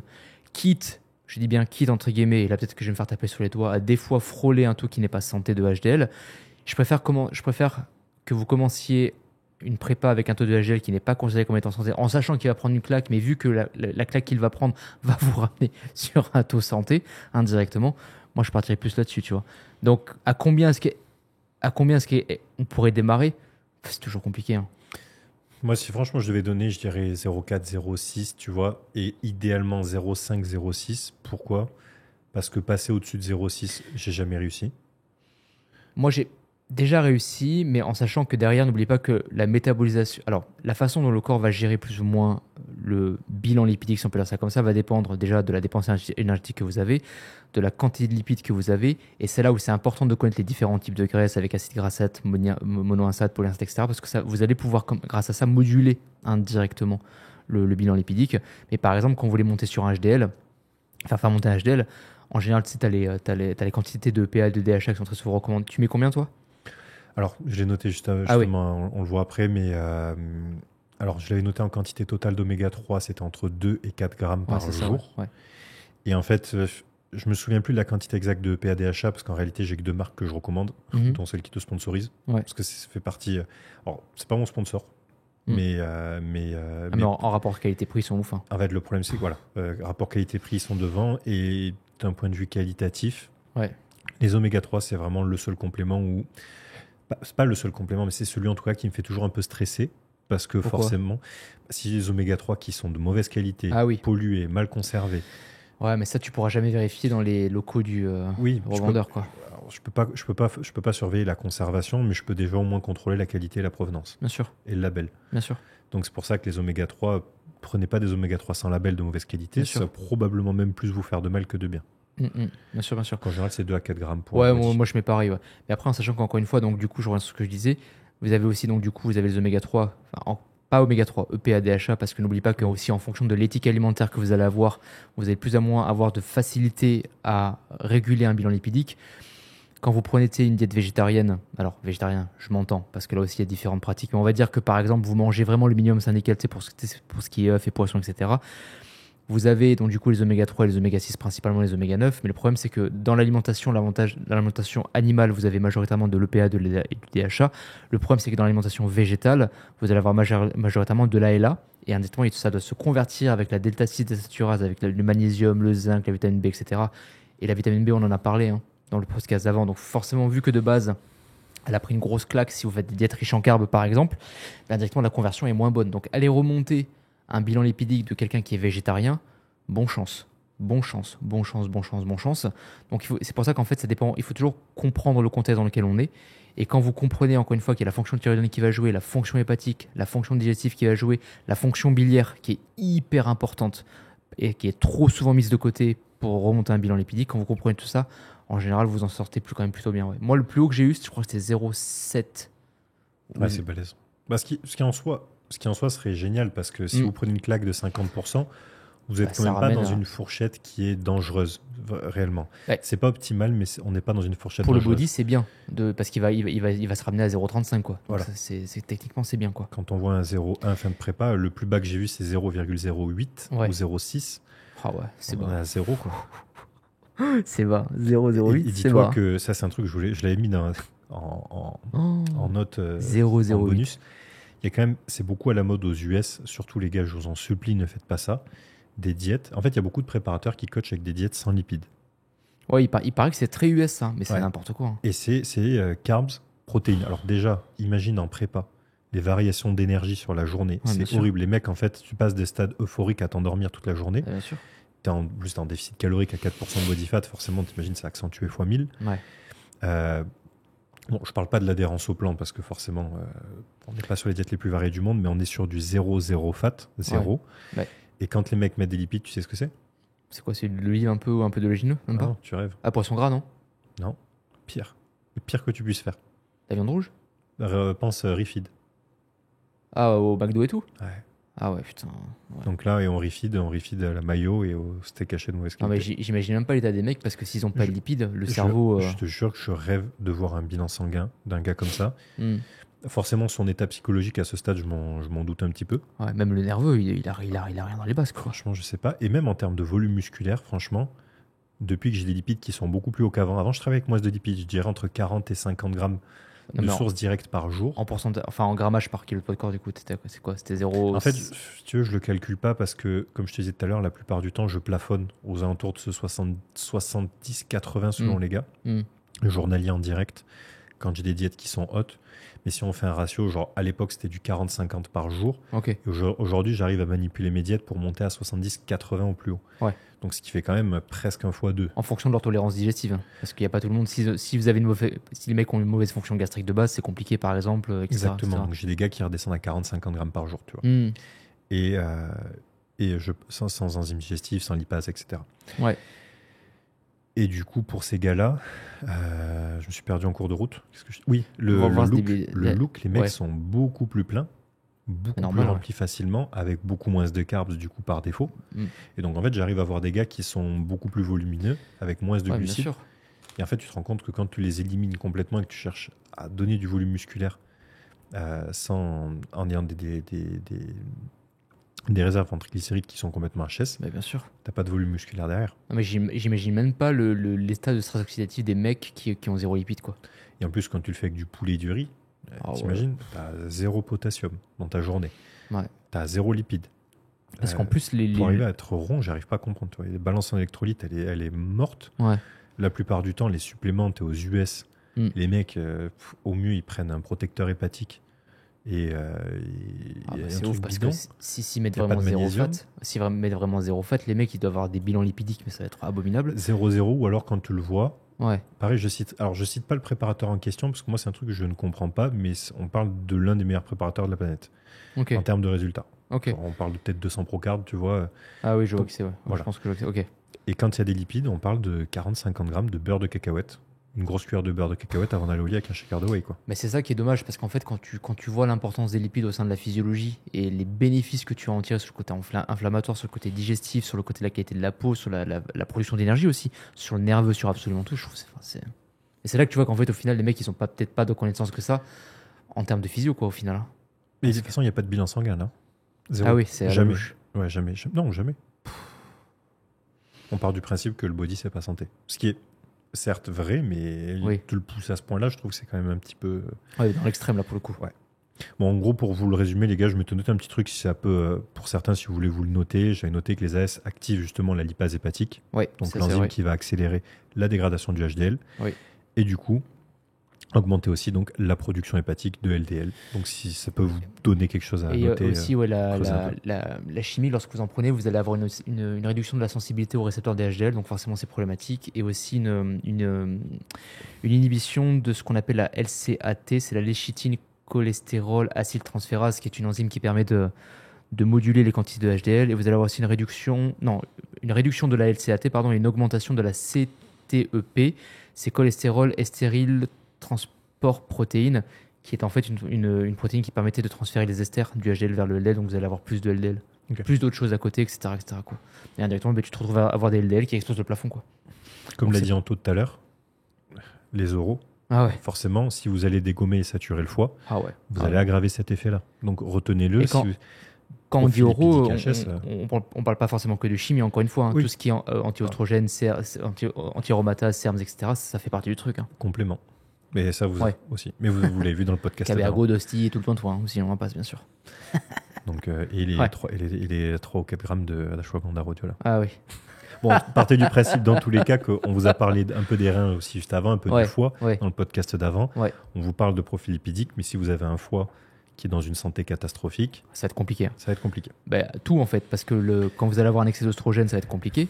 Quand vous allez chercher à remonter un taux de HDL, ça va être compliqué. Même une relance avec un foie qui marche pas, bonne chance. Et même pareil pour tout ce qui est le fer qui est hyper important pour les relances, pour la fonction digestive, etc. C'est hyper compliqué, quoi. Et quand tu veux faire de la viande, si t'as pas le foie qui marche,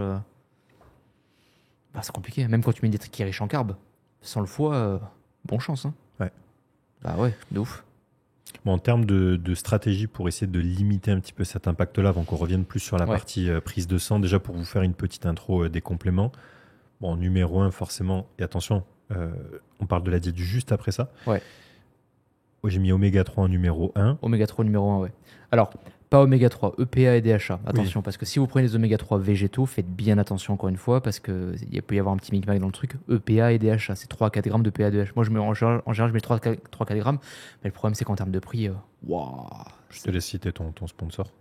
C'est Sun Natural qui franchement, est vraiment très très bon, mais je ne me rappelle plus combien ça coûte exactement. En gros, partez du principe qu'à ces dosages-là, c'est un gros minimum de 40 € par mois, en plus dans le stack. Et en sachant que eux sont quand même plutôt bien dosés, et c'est pour ça que l'alimentation vient, et j'insiste, c'est 3 à 4 grammes de PA et de DHA. C'est pas oméga 3.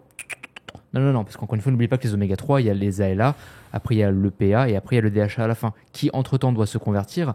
Avec les enzymes, il y a la delta 6 désaturase, il y a la delta 5 désaturase qui vont être demandantes d'énormément de micronutriments, magnésium, zinc, B3, B5, etc.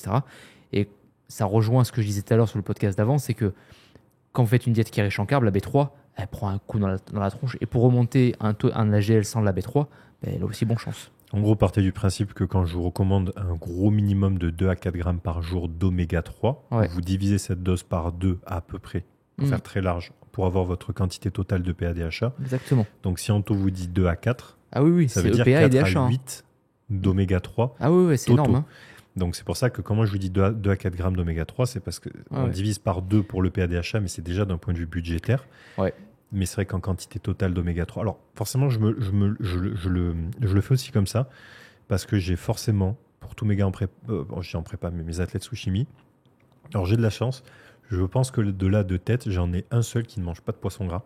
Parce qu'il n'aime pas? Parce qu'il ne supporte pas. Genre, tu lui mets un poisson sous le nez, c'est pas possible. Genre, le mec vomirait parce que. Ah ouais? Ouais, c'est pas possible. Mais c'est le seul à qui j'ai dit écoute, de toute façon, les poissons gras en général coûtent cher. Ouais. Forcément, poisson gras. Saumon, c'est tout type de poisson gras. Maquereau, hareng, etc. D'accord.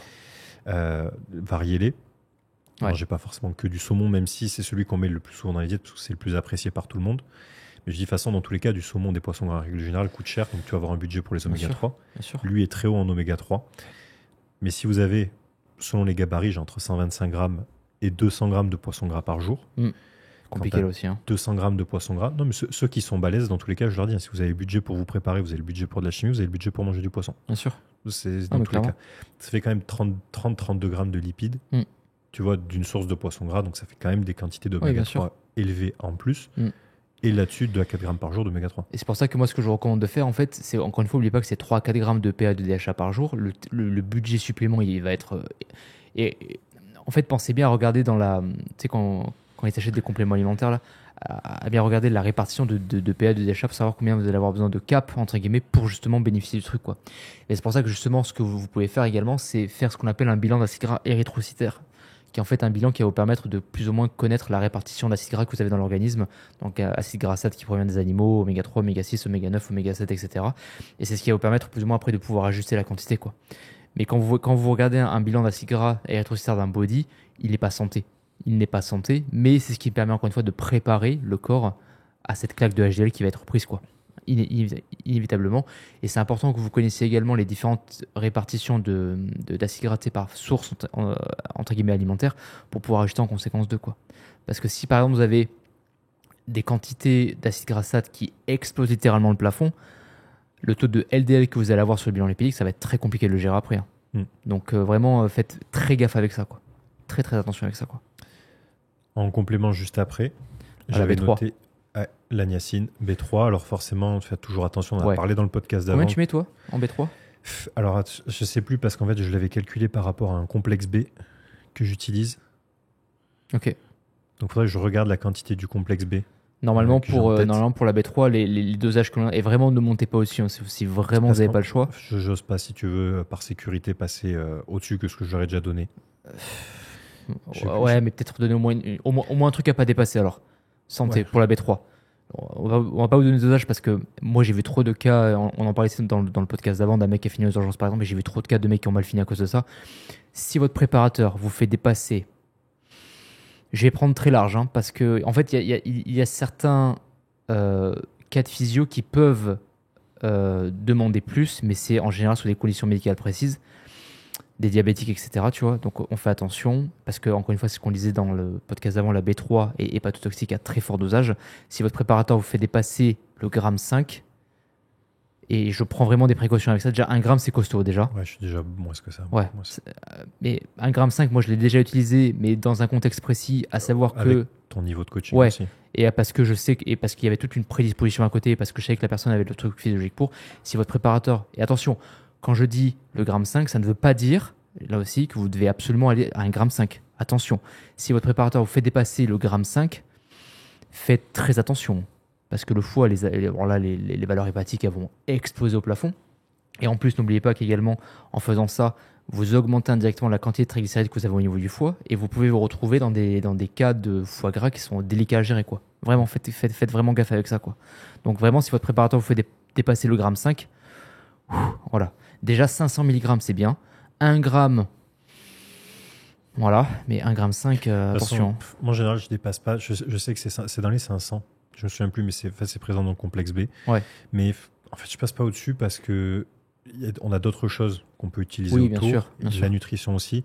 Qu'en fait, c'est pas mon arme principale numéro 1. Donc, non, je non, pense en plus plus ce soit là. Bien sûr. Mais en fait, comme Anto l'a dit, ça pourrait être...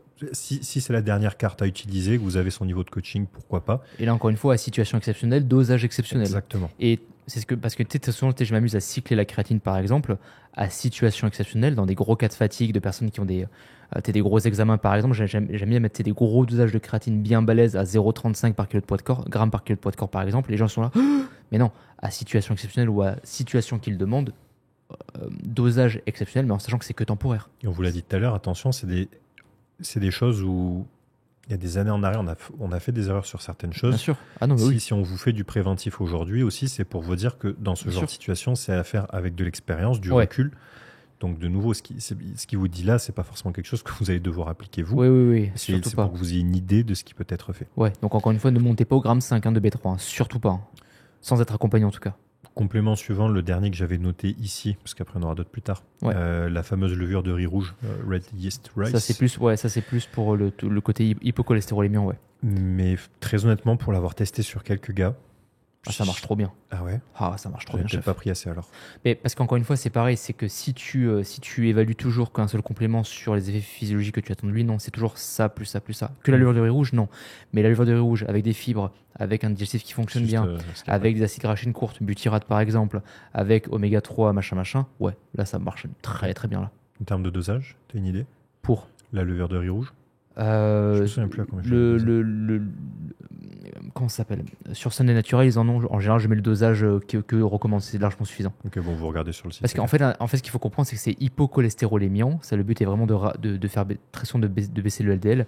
Si vous en mettez trop, la personne, vous allez la fatiguer à mort, etc. J'ai plus le dosage en tête, mais le dosage classique, en général, ça fonctionne plutôt bien. Ok. Ouais. Donc de nouveau, attention, c'est pas quelque chose que vous utilisez en préventif toute l'année. Ah non. Il y a un bilan sanguin qui nécessite que. Très du point de vue alimentation, donc j'avais noté principalement réduction des graisses saturées, augmentation des fibres en parallèle. Bien sûr. Avec aussi le butyrate, ça marche très très bien aussi. C'est un acide gras chaîne courte qui est produit suite à la fermentation la fermentation colique des bactéries. Au niveau du digestif, ça marche très très bien le butyrate. Attention, là aussi, encore une fois, le butyrate à forte dose, il peut amener des problèmes digestifs, donc faites gaffe aussi à ça. Il y a aussi des compléments qui sont hyper intéressants à utiliser pour réguler un bilan lipidique, c'est la taurine, la glycine et la choline. Ça marche très très bien, surtout la glycine à très forte dose. La Q10, si vous prenez de la levure de riz rouge, faites prendre de la Q10. Parce qu'en fait, tu sais, quand tu as les voies de synthétisation du cholestérol, la Q10 en fait dépend des voies de synthétisation du cholestérol. Et c'est quand tu prends des statines, en fait, ça fait comme ça.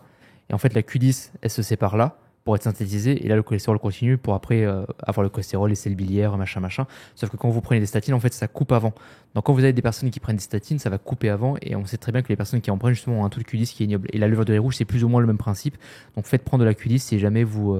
Et ça marche très très bien également pour réguler un bilan lipidique et aussi pour travailler sur un bilan... sur le stress oxydatif, pardon. La Q10, ça marche très très bien, ouais. Bah forcément, vous le voyez avec le podcast d'avant, il y a des compléments qui reviennent. Ouais, mais on revient souvent... Au niveau des fibres, là-dessus, si je peux vous donner un conseil, parce que j'ai quand même une grosse période où j'en utilisais pas suffisamment, et c'est vrai que depuis que j'avais quand même augmenté les dosages, forcément... C'est un game changer. Hein. Ça change beaucoup de choses. En fait, pour que ce soit simple, pour vous, de nouveau, je vous ai dit, MyFitnessPal ou Chronometer, mais dans tous les cas, Chronometer est quand même plus fiable que MyFitnessPal, parce que c'est des données qui sont rentrées manuellement dessus. Ouais, c'est communautaire. Voilà. Donc, allez sur Chronometer, faites votre trame de diète habituelle, regardez le nombre de fibres, et en fait, par défaut, je me rends compte que sur tous les mecs que j'ai, du moment où je commence à passer en dessous de 36-38 grammes de fibres, quasiment peu importe mon total calorique, dans tous les cas, j'ai un impact. Pour monter bien au-dessus, c'est pas toujours super simple. Ouais. Mais il faut que le mec il ait une tolérance digestive pour aussi. Hein. Exactement. Ouais. Mais la plupart du temps, 36-38, en fait sur ma diète habituelle, 38, je suis jamais en dessous, c'est la trame que j'ai de départ. Mais parce que la plupart de mes gars mangent dans tous les cas un gros minimum de 3500 ils ont beaucoup de calories, donc forcément ils auront forcément beaucoup de fibres indirectement. Donc forcément c'est lié. Et là pour y arriver, j'ai quoi? J'ai mes 300 grammes de fruits par jour, mes 300 grammes de légumes par jour. Ouais. J'ai une portion de patates douces en général le soir avant d'aller au lit avec les poissons gras. Forcément plutôt que d'avoir du riz blanc ici, ça me fait grappiller des fibres. Pommes de terre, je vous avoue que c'est pas quelque chose que j'utilise beaucoup. Pourtant, l'amidon, c'est hyper intéressant pour du côté digestif. Hein. Mais le problème, c'est le volume alimentaire hors saison. Ah ouais. Donc en prépa, je l'utilise, mais hors saison, c'est compliqué parce que ça fait vite des 500-600 grammes de patates. C'est pas tout le monde qui peut les encaisser. Ouais. Avoine Et forcément, après, il y a forcément les probiotiques aussi. etc. Ah oui, d'accord, oui. Après, tu as tout ce qui est note. Les graines aussi. Les graines aussi, c'est extrêmement intéressant pour travailler sur un bilan lipidique parce que. Je commence à le travailler sur certains gars. Ouais, vous avez les meilleurs. Enfin, pour vraiment avoir le profil acide gras le plus complet, lin, courge, chia, sésame, les 4 réunis, c'est vraiment parfait, quoi. C'est dédicace à Thomas. Ah oui, c'est ce que tu l'as fait prendre. Je le teste sur certains gars. Ah ouais. Avec graines de lin en poudre et graines de chia. Et c'est hyper bien pour travailler aussi sur des niveaux hormonaux, etc. Les graines, pour ça, c'est incroyable. Mais là, pareil, faites gaffe parce qu'il y a aussi des personnes qui ne peuvent pas forcément tolérer des grosses quantités de graines. Ça amène des aftes. Donc ça peut être problématique aussi, quoi. J'en ai un, c'est pas passé du tout. Et on parlait de. Ah oui, mais ça fait direct, toi. J'ai commencé à 2 fois 5 grammes de chaque. Ah ouais. C'est vraiment léger. J'ai commencé à râler pâquerette parce que je partais pour 20. Ouais. Je me suis dit, 5. Ouais. Et ça passe pas. Non, mais des fois, j'en ai à peine tu mets 5 grammes, c'est direct que ça part en aft, quoi. Bon, là, j'ai une petite partie, on va la zapper, alors forcément. Il nous reste 5-10 minutes. Parce que on va être un peu juste niveau temps, on va quand même vous sortir un joli podcast. Ouais, on a fait un petit détour aussi. On va plutôt partir directement sur les mesures de protection. Je zappe la petite partie, ça, vous pouvez faire une petite recherche sur toute la partie artérielle et hypertension. On va y revenir juste après, mais la partie, on va dire vraiment théorique, vous pouvez la chercher de votre côté. Mais si on parle des mesures de précaution, 2 choses que je voulais qu'on voit et je pense qu'on va clôturer là-dessus. Ouais. Partie cardio. Ouais. La partie oméga 3, oméga 6, ratio et ton avis là-dessus. Ouais. Et finir sur APOA, APOB. Ouais. En fait, ce qu'il faut comprendre, c'est que on peut commencer par oméga 3, oméga 6. On entend souvent qu'il y a trop d'oméga 6 en comparant les oméga 3. Mais encore une fois, là, c'est toujours une question de contextuel et c'est mal comprendre le truc. Contrairement à ce que l'on pense, les oméga 6 ne sont pas inflammatoires, ils sont anti-inflammatoires. La preuve, il y a beaucoup d'oméga 6 qu'on utilise pour calmer les SPM, pour travailler sur différents types d'inflammation, etc. Encore une fois, oméga 6 est une famille d'acides gras qui va en regrouper beaucoup, le GLA, le DGLA et l'acide arachidonique. Il est vrai que l'acide... Alors, là aussi c'est contextuel parce que j'aime pas trop ça, mais l'acide arachidonique qui est le plus connu comme étant le pro-inflammatoire, on en a quand même besoin d'un point de vue santé, mais c'est vrai que c'est de lui, de manière générale, on en a vraiment beaucoup trop de lui. Donc lui, c'est vrai que lui, il peut poser problème. Par contre, quand vous utilisez du GLA, du DGLA qui sont très peu présents dans l'alimentation, là c'est extrêmement intéressant pour travailler sur un bilan lipidique, mais aussi sur le côté anti-inflammatoire, etc., etc. Donc, faites attention à votre quantité d'acide arachidonique. Donc pour ça, très sur le beurre de cacahuète, t'en parlais tout à l'heure. Les protéines animales sont très riches en acide arachidonique, les œufs aussi, mais encore une fois, c'est une question de contexte et de quantité.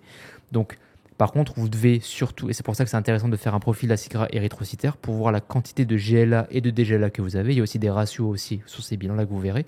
Mais justement, tout ce qui est huile de bourrache et huile de nacre, c'est extrêmement intéressant à utiliser pour travailler sur un bilan lipidique, pour l'inflammation, etc., quoi.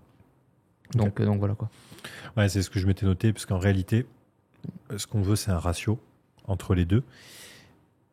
Et forcément, on entend des ratios un peu à tout va, des ratios 1-1, 2 pour 1, 1 pour 2. C'est une question de contextuel. Oubliez le ratio. Contexte. Il vous faut quand même garder en tête, au moins déjà une notion d'équilibre. Et il ne faut pas oublier que souvent, en fait, il y a un surfocus qui est fait sur les oméga 3. Si vous bombardez des oméga 3 à tel point que vous allez avoir un ratio complètement déséquilibré oméga 3, oméga 6, vous allez dans tous les cas, à un moment donné, faire absolument l'effet inverse de ce que vous voulez. Problématique, et ça peut devenir problématique. Donc faites attention à ça aussi. Exactement. Mesdames et messieurs, il nous reste 2 minutes. Là, le monteur derrière nous fait chop chop. Là, il faut que j'aille manger. Du coup, on reprend là où est-ce qu'on s'en est arrêté. Parce que la dernière fois, malheureusement, on n'a pas pu terminer parce qu'on était un petit peu short en termes de temps. Donc, on en était exactement sur justement. La supplémentation, je me rappelle. Supplémentation, on a fait. Là, on avait fait une petite partie sur la rigidification des artères. Ouais. L'importance du cardio. Et justement, j'ai une petite question là-dessus qu'on n'a pas eu le temps de voir la dernière fois. Et le suivi médical avec la tension artérielle aussi. Et après, on devait enchaîner sur le débat sur les oméga 3, oméga 6, les ratios, la supplémentation spécifique à ça. Ok. Pour la partie cardio, justement, je voulais avoir ton avis. Que ce soit pour une personne, donc lifestyle dans un stade d'obésité, une personne lifestyle qui cherche à perdre du gras, mais qui n'est pas dans un stade de perte de gras nécessaire, on va dire vraiment d'un point de vue santé vis-à-vis de la dangerosité de la perte de poids, plus on va dire, je sais pas, 15-18% de BF qui descendrait à 10, tu vois. Et dans le cadre d'un bodybuilder, en préparation, donc l'importance du NEAT et l'importance du cardio avec l'intensité et les bienfaits et les risques qui peuvent être associés au cardio aussi. Je pense que sur ça, on va se rejoindre. Mais encore une fois, ce qu'il faut comprendre, c'est que le mouvement, c'est la clé. Il faut bouger. C'est hyper important. En fait, ce qu'il faut comprendre, c'est qu'aujourd'hui, malheureusement, les gens sont majoritairement considérés comme étant sédentaires. Je sais pas si tu as vu ce papier qui est passé il y a pas longtemps. Enfin, ça fait déjà quelques années, je crois, mais où on disait que 95% de la population française, je crois, était considérée comme étant sédentaire. Je sais pas si tu le remarques, mais moi, je vois que de manière générale, les gens que j'ai en suivi ont à peu près moins de 5000 pas par jour en moyenne. Je sais pas si c'est un constat que tu fais aussi. Ouais, entre 5 et 8. Hein. De C'est moyenne, ouf, hein. Et 8, c'est déjà valeur haute. Hein. Pour vous donner un peu un ordre d'idée, en moyenne, on fait à peu près 1000 pas toutes les 10 minutes. En moyenne, c'est à l'heure, c'est plus ou moins soutenu. Ce qui fait que quand vous marchez à peu près 5000 pas en moyenne par jour, sur une journée de 24 heures, grosso modo, vous marchez un peu moins d'une heure en continu. Et après, les gens restent assis 23 heures sur 24. En fait, on s'en rend pas compte parce qu'on bouge un peu, mais quand tu images comme ça, c'est beaucoup plus parlant. Et en fait, ce qu'il faut comprendre, c'est que cette sédentarité-là, elle est très problématique dans tous les sens du terme parce que la sédentarité amène au surpoids, inévitablement. On constate qu'il y a aussi beaucoup d'états dépressifs qui sont de plus en plus constatés suite à la sédentarité, que c'est un facteur qui va fortement aggraver indirectement. La sédentarité est quelque chose aussi qui fatigue énormément indirectement l'organisme, de par le manque d'activité, de par le manque de stimulation, etc. Indirectement, les gens rentrent dans une certaine routine, ils s'ennuient, etc. Le total de cale monte aussi indirectement parce qu'ils cherchent à compenser un peu l'ennui, etc. Bref, on n'est pas là pour faire un podcast sur l'obésité, mais ce qu'il faut comprendre, c'est qu'il faut bouger. Bouger, c'est vraiment la clé. Que vous soyez un body, un mec qui cherche à faire une perte de poids, quelqu'un qui cherche simplement à améliorer sa composition corporelle ou autre, il faut absolument bouger, quoi. Et indirectement, le fait de bouger va vraiment vous permettre d'améliorer ce fameux bilan lipidique, indirectement, de par beaucoup de facteurs, parce que le plus vous êtes en mouvement, le moins entre guillemets, le corps a la capacité entre guillemets de pouvoir stocker, parce que ça devient littéralement une machine à consommer du substrat, que ce soit en termes de carbone, en termes de lipides, etc. Et on sait que chez le body, par exemple, les bilans lipidiques ne sont pas forcément fameux. Et pour, par exemple, aller tacler un LDL qui explose, par exemple, le cardio, c'est hyper important, quoi.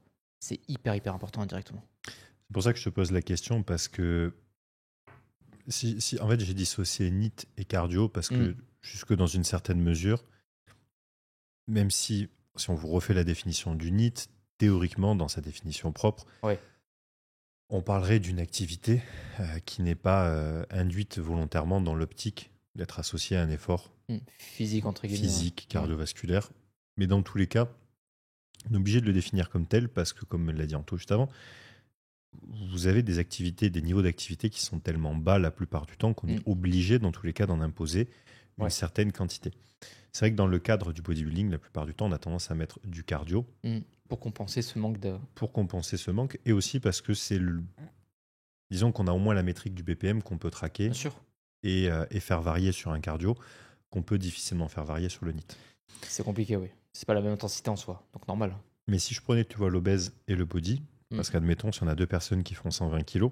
Indirectement, le body est un test d'obésité aussi. Hein. C'est pour ça que j'aime bien les comparer.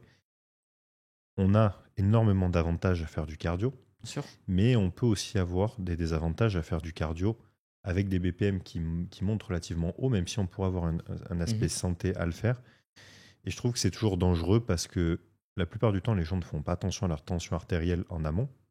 Et le problème, c'est que quelqu'un qui a une tension artérielle qui est déjà haute, bien sûr, avec un effort intense, je parle de probablement peut-être un 170, 180, 190 là, BPM. Ça monte fort, là. Tu vois, mais indirectement, si tu fais ne serait-ce que 2 hits par semaine de 6-8 minutes, bien sûr, tu peux être sûr d'y arriver, tu vois, dans ces efforts max. La dangerosité, tu vois, de pousser quelqu'un qui a déjà une tension élevée dans ce type d'effort, alors que ça n'a pas été pris en compte juste avant, je trouve que ça peut être quand même quelque chose à prendre en considération et que ça peut être justement des choses qui doivent être faites en amont, bien sûr, avant d'avoir des problèmes de tension ou après les avoir réglés. Mais dans tous les cas, la plupart du temps, on en reviendra toujours au poids. Toujours au poids, toujours aussi au bilan lipidique, qui est hyper important pour prévenir, entre guillemets, de cette condition cardiovasculaire que le body va avoir. Mais tu sais, il y a un truc qui me faisait tilter la dernière fois, c'est qu'en fait, vous vous rendez pas compte à quel point la prise d'AAS va impacter votre bilan lipidique, mais vraiment dans tous les sens du terme. Parce que, on le rappelle, tu sais, rapidement, mais le cholestérol, il faut qu'il soit transporté, c'est de A à Z. Il y a plusieurs types de protéines transportrices. Tout le monde connaît le LDL, tout le monde connaît le HDL. Il y en a d'autres, il y a les IDL, il y a les VLDL, il y a les SDLDL. Les IDL, j'ai déjà dit. Ouais, ça, j'ai déjà dit. Ouais. Et en fait, ce qu'il faut comprendre, c'est qu'alors, tu sais, quand le cholestérol est transporté, ils font tous indirectement, tu sais, les chemins foie tissu, tissu foie. Et il est vrai que les IDL et les HDL sont ceux qui vont majoritairement prendre le cholestérol pour le ramener vers le foie pour que ça soit métabolisé, tandis que les autres c'est eux qui vont majoritairement faire le taf de prendre le cholestérol là où il est pour l'amener vers les tissus. Et encore une fois, c'est pour ça qu'on ne peut pas vraiment parler de bon cholestérol et de mauvais cholestérol, parce que toute une question, encore une fois, de contexte et de physiologie, etc. Mais il faut vraiment prendre conscience de ça, parce que la prise d'AAS va vraiment...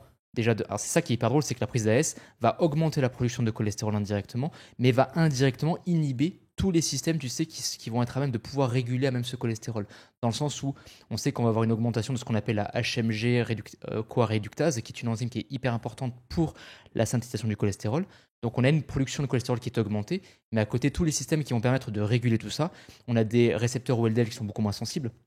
On a une production de SD-LDL qui est augmentée, et on sait que c'est lipoprotéines, entre guillemets, SD-LDL, LDL et même les VLDL ont une certaine affinité avec l'espace endothélial, ce qui fait que de fil en aiguille, si vous ne faites pas gaffe à votre bilan lipidique ou à votre profil acide érythrocytaire ou à ce qu'on a dit dans la partie entre guillemets 1, mais vous pouvez rapidement vous trouver dans des situations très compliquées, quoi, parce qu'indirectement, comme ces protéines ont une certaine affinité avec l'espace endothélial, indirectement, si vous ne faites pas gaffe, ça bouche, et là, ça peut être très problématique, quoi, tu vois. Et aussi, ce qu'il faut comprendre aussi, c'est que de par cette inhibition de ce système de régulation, ben, la prise d'AS, encore une fois, va vraiment inhiber tout ce qui est relatif, entre guillemets, au HDL. Et c'est pour ça que vous prenez une grosse claque. Et là, ça peut être très problématique parce que si le cholestérol part que dans un sens, mais pas dans l'autre, là c'est complexe. Hein. Là, c'est très, très complexe, tu vois. Et c'est pour ça que je vous dis, faites vraiment gaffe et prenez vraiment en compte ce bilan lipidique parce qu'il peut vraiment... Et après, dans le podcast d'après, on va faire le parallèle avec le bilan hépatique parce que le bilan hépatique est très souvent lié au bilan lipidique avec tout ce qui est acide biliaire, azate, alate, les GT, les PAL, etc.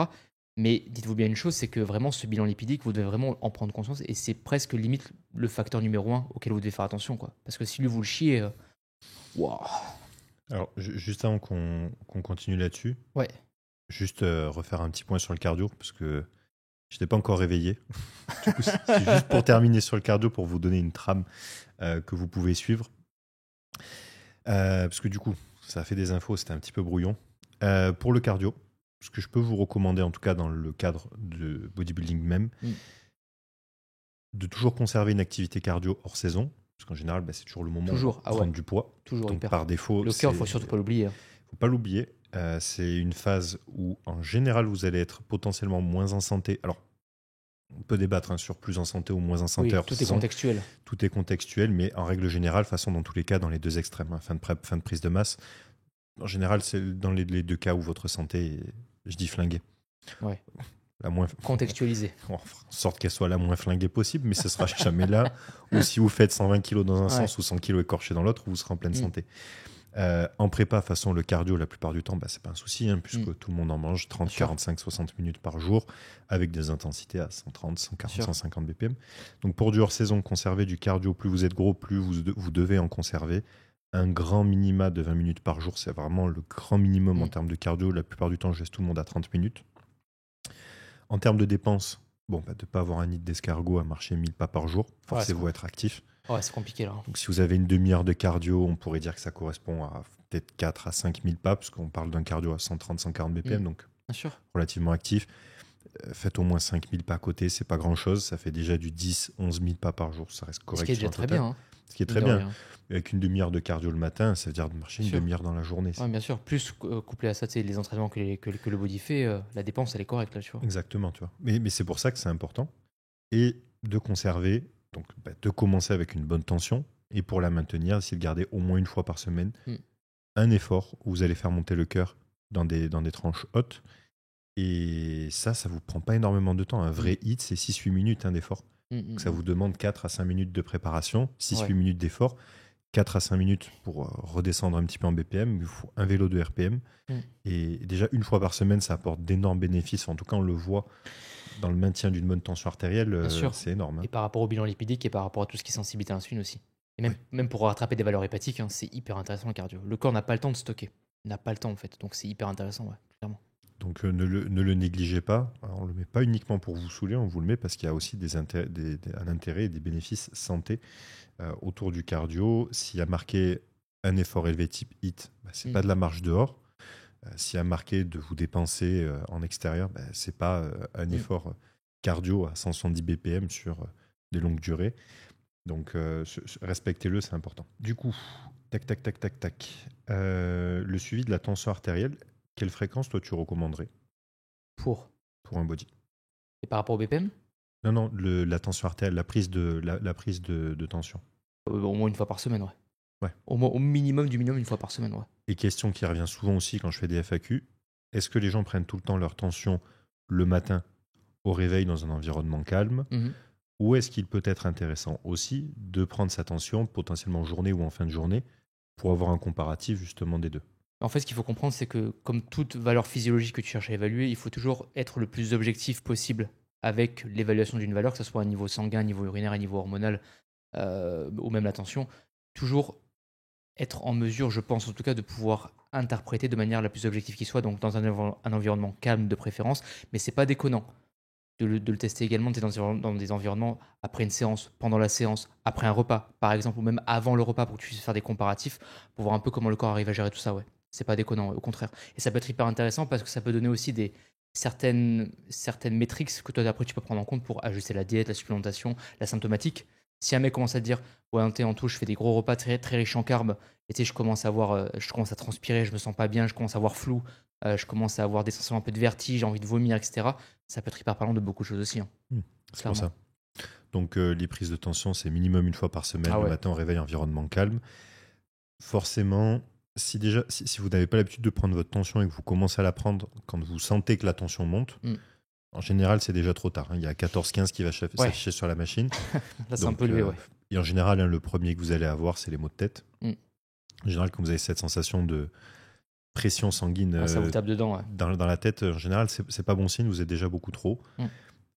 Et évitez d'y arriver parce qu'une fois que vous y êtes, sans médicamentation, c'est très dur de redescendre. Donc, évitez d'y arriver. Et comme on le disait tout à l'heure, si vous y êtes déjà, ne commencez pas à vouloir le compenser en faisant des sprints tous les jours. Non, ça sert à Une rien. fois que vous êtes à 16 de tension, ça devient dangereux que de faire des efforts élevés. Et en plus, forcément, là, je rentre en compte. Si à la limite, vous aviez 16 de tension à 21 ans, sous chimie, en train de faire n'importe quoi, et que vous faites un cardio par jour, c'est pas une bonne chose à faire, mais c'est déjà moins dangereux que si vous avez 45 ans, toujours sous chimie, 20 ans ou 15 ans de prise, Bien sûr. Une tension à 16 ou 17 et un hit tous les jours. Là, le risque, il est augmenté par... Bien sûr. Donc forcément, plus la durée d'exposition, ça je pense qu'on vous l'a déjà dit. Renverse pas, chef. Il est vide. Ah ouais, c'est bon alors. Mais plus la durée d'exposition était longue, par défaut, plus il y a eu d'accumulation aussi. Une question que j'aimerais te poser, du coup, toi, qu'est-ce que tu constates, tu sais, quand tu cherches à travailler sur un bilan lipidique pour l'améliorer, au bout de combien de temps, toi, tu arrives à constater une amélioration des normes, entre guillemets?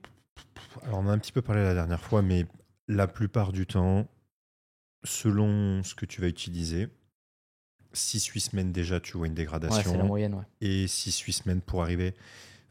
Alors, je dis, non, 6-8 semaines pour le dégrader, un minimum de 8 pour le récupérer. Ouais, 8-12, quoi, à peu près. 8-12. Ouais, c'est ce que je quasiment, aussi, quasiment le double. Ouais. Quasiment le double. Et tu constates que, par exemple, admettons, alors, ce que je veux dire, c'est complètement faussé, tu vois, mais c'est juste pour imaginer un peu le truc. Imagine que le mec, tu as constaté qu'il fallait 6 semaines pour que son HDL se détériore, que son bilan lipidique tire vraiment la gueule, tu vois. Est-ce que tu constates qu'il faut presque le double pour le ramener sur quelque chose d'à peu près, pas forcément sur santé, quelque chose de correct? Ou est-ce que tu constates que pour 6 semaines entre guillemets de dégradation, tu as 6 semaines où tu arrives à ramener de là où il vient? Alors, d'expérience, la plupart du temps, plus ça se dégrade rapidement chez quelqu'un, plus elles vont en récupérer. Franchement, pour l'avoir vu, et c'est là où, pareil, c'est compliqué de donner des chiffres, tu vas avoir des gars qui vont avoir des profils lipidiques qui vont dégringoler en l'espace de 1 mois, 1 mois et demi. Alors, 1 mois, je suis un peu juste parce qu'en réalité, si on a 2 esterlons ensemble, une testostérone, un primobolan par exemple, tu peux pas physiologiquement avoir une chute au niveau de tes valeurs lipidiques en l'espace de 2 ou 3 semaines. Oui, bien sûr. Mais quand je dis 1 mois et demi, c'est plus pour dire que tu vas déjà au bout d'1 mois et demi, si tu fais une première prise de sang, voir un petit 5-10% qui est déjà parti. Mais bon, 10% sur un départ à 0,4... oui, c'est pas grand-chose en soi. C'est pas très représentatif, c'est pas 100%. Représentatif, mais en même temps, tu commences à avoir un 0,35 ou 0,32 en 6 semaines. Oui. En général, tu refais une analyse peut-être 1 mois après, tu vois, tu regardes. Et là, tu vois, on a peut-être perdu 0,5 les 6 premières semaines. Et là, on a perdu 0,1 total. Et là, tu vois 0,24, 0,25. Et tu dis, bon, on est à tout juste 8 semaines. Ouais. C'est compliqué là. Ça va être compliqué. Donc forcément, en général, plus ça chute vite, plus c'est long à récupérer. C'est ce que tu constates toi aussi, ouais. Ouais. Donc en fait, et j'ai des gars, et ça malheureusement, j'en ai certains comme ça, hein, qui sont condamnés à faire des cycles sur 10-12 semaines, parce que c'est à peu près le temps qu'il leur faut pour que ça devienne pas bon. Ouais. Et ce que je considère pas bon pour hors saison, c'est dès qu'on approche entre 0,2 et 0,25, je considère déjà ça comme pas bon hors saison. Hors saison 0,2, 0,25 ? Ouais. Oh ouais, non, mais là, il y a un problème là. Tu vois, mais quand tu fais un départ à 0,4, 0,5, tu divises à peu près par 2 sur 8 semaines, en gros. Donc en fait, tu sais que c'est fait une descente progressive. Bien sûr. Tu arrives au palier bas, il te reste peut-être 2 semaines, et forcément, tu es obligé de couper pour avoir le temps que ça remonte. Mais l'avantage, c'est que ça va faire ça. Une fois que tu arrives en bas ici, tu le récupéreras quand même plus vite, parce qu'il y a quand même une bonne zone où tu arrives quand même dans des valeurs qui sont pas bonnes, mais que tu peux maintenir pendant longtemps. Mais je pense que plus tu cherches à maintenir ces valeurs-là pendant longtemps, et plus elles sont dures à récupérer après. Bien sûr. Mais par contre, c'est sûr que si on le dézoome sur une année, c'est pas santé, les gars. Parce que forcément, on fait ça, et une fois qu'on est bon à la prise de sang, qu'est-ce qu'on fait ? Lundi, c'est bon, la prise de sang est bonne. Ça repart. Et en fait, on a littéralement passé sur 6 mois, 2 semaines totales, avec vraiment de bonnes valeurs. On a peut-être passé sur les 6 mois, 3 mois avec des valeurs correctes, et 2 mois avec des valeurs qui sont pourries. Ouais. Non, mais je comprends, ouais. Moi, c'est ce que je constate aussi, si tu vois, c'est que c'est vrai que plus un corps était malmené au niveau du bilan lipidique, plus c'est compliqué après de pouvoir le réajuster, entre guillemets. Et c'est vrai que très souvent, la solution première pour vraiment tacler ça dès le début, c'est baisser la chimie, quoi. Ouais, mais vraiment au minimum syndical, quoi. Si on veut vraiment espérer une récupération la plus rapide possible, entre guillemets, c'est vrai qu'en général, tu diminues au minimum, quoi. De toute façon, à ces gabarits-là, tu as à peu près 2 tranches qui reviennent la plupart du temps. De nouveau, attention, c'est pas un cas précis. La plupart du temps, la tranche basse, si tu t'approches de ce qu'on pourrait appeler une TRT, pour ces gabarits-là, c'est à peu près 125 mg par semaine, tu vois, ce qui revient fréquemment. Et dans la tranche haute, la plupart du temps, selon les gabarits, on est à peu près entre 250 et 350 mg, ce qui correspondra à peu près au poids de corps si tu le multiplies entre 2 et 3, tu vois, jusqu'au plus haut. Je ne suis pas un fan du poids de corps avec des chiffres multiplicateurs, mais ça peut quand même vous donner une idée je comprends. de ce qu'on a l'habitude de faire. Donc, si vous faites 100 kg et que vous avez un multiple de 30 en fin de prépa, ce qui fait 3 grammes, peu importe votre niveau, dans tous les cas, c'est une fourchette très haute qui va bousiller la santé. Donc, c'est pour ça que même pour un cruise, si des fois vous voyez par exemple quelqu'un faire son fameux cruise à 300 mg, ça peut paraître élevé pour certains, mais pour quelqu'un qui fait peut-être 125 kg... Oui, mais là, encore une fois, tout est proportionnel. Tout est proportionnel, mais là où Anto a raison, c'est que si les valeurs sont pourries à 350 mg, que vous fassiez 125 kg ou pas, ce sera difficile de les récupérer. Et donc, la plupart du temps, il faut repasser par la case... Genre, il y a des mecs, tu leur fais complètement tout arrêter, même pas de test pendant un certain temps. Ouais.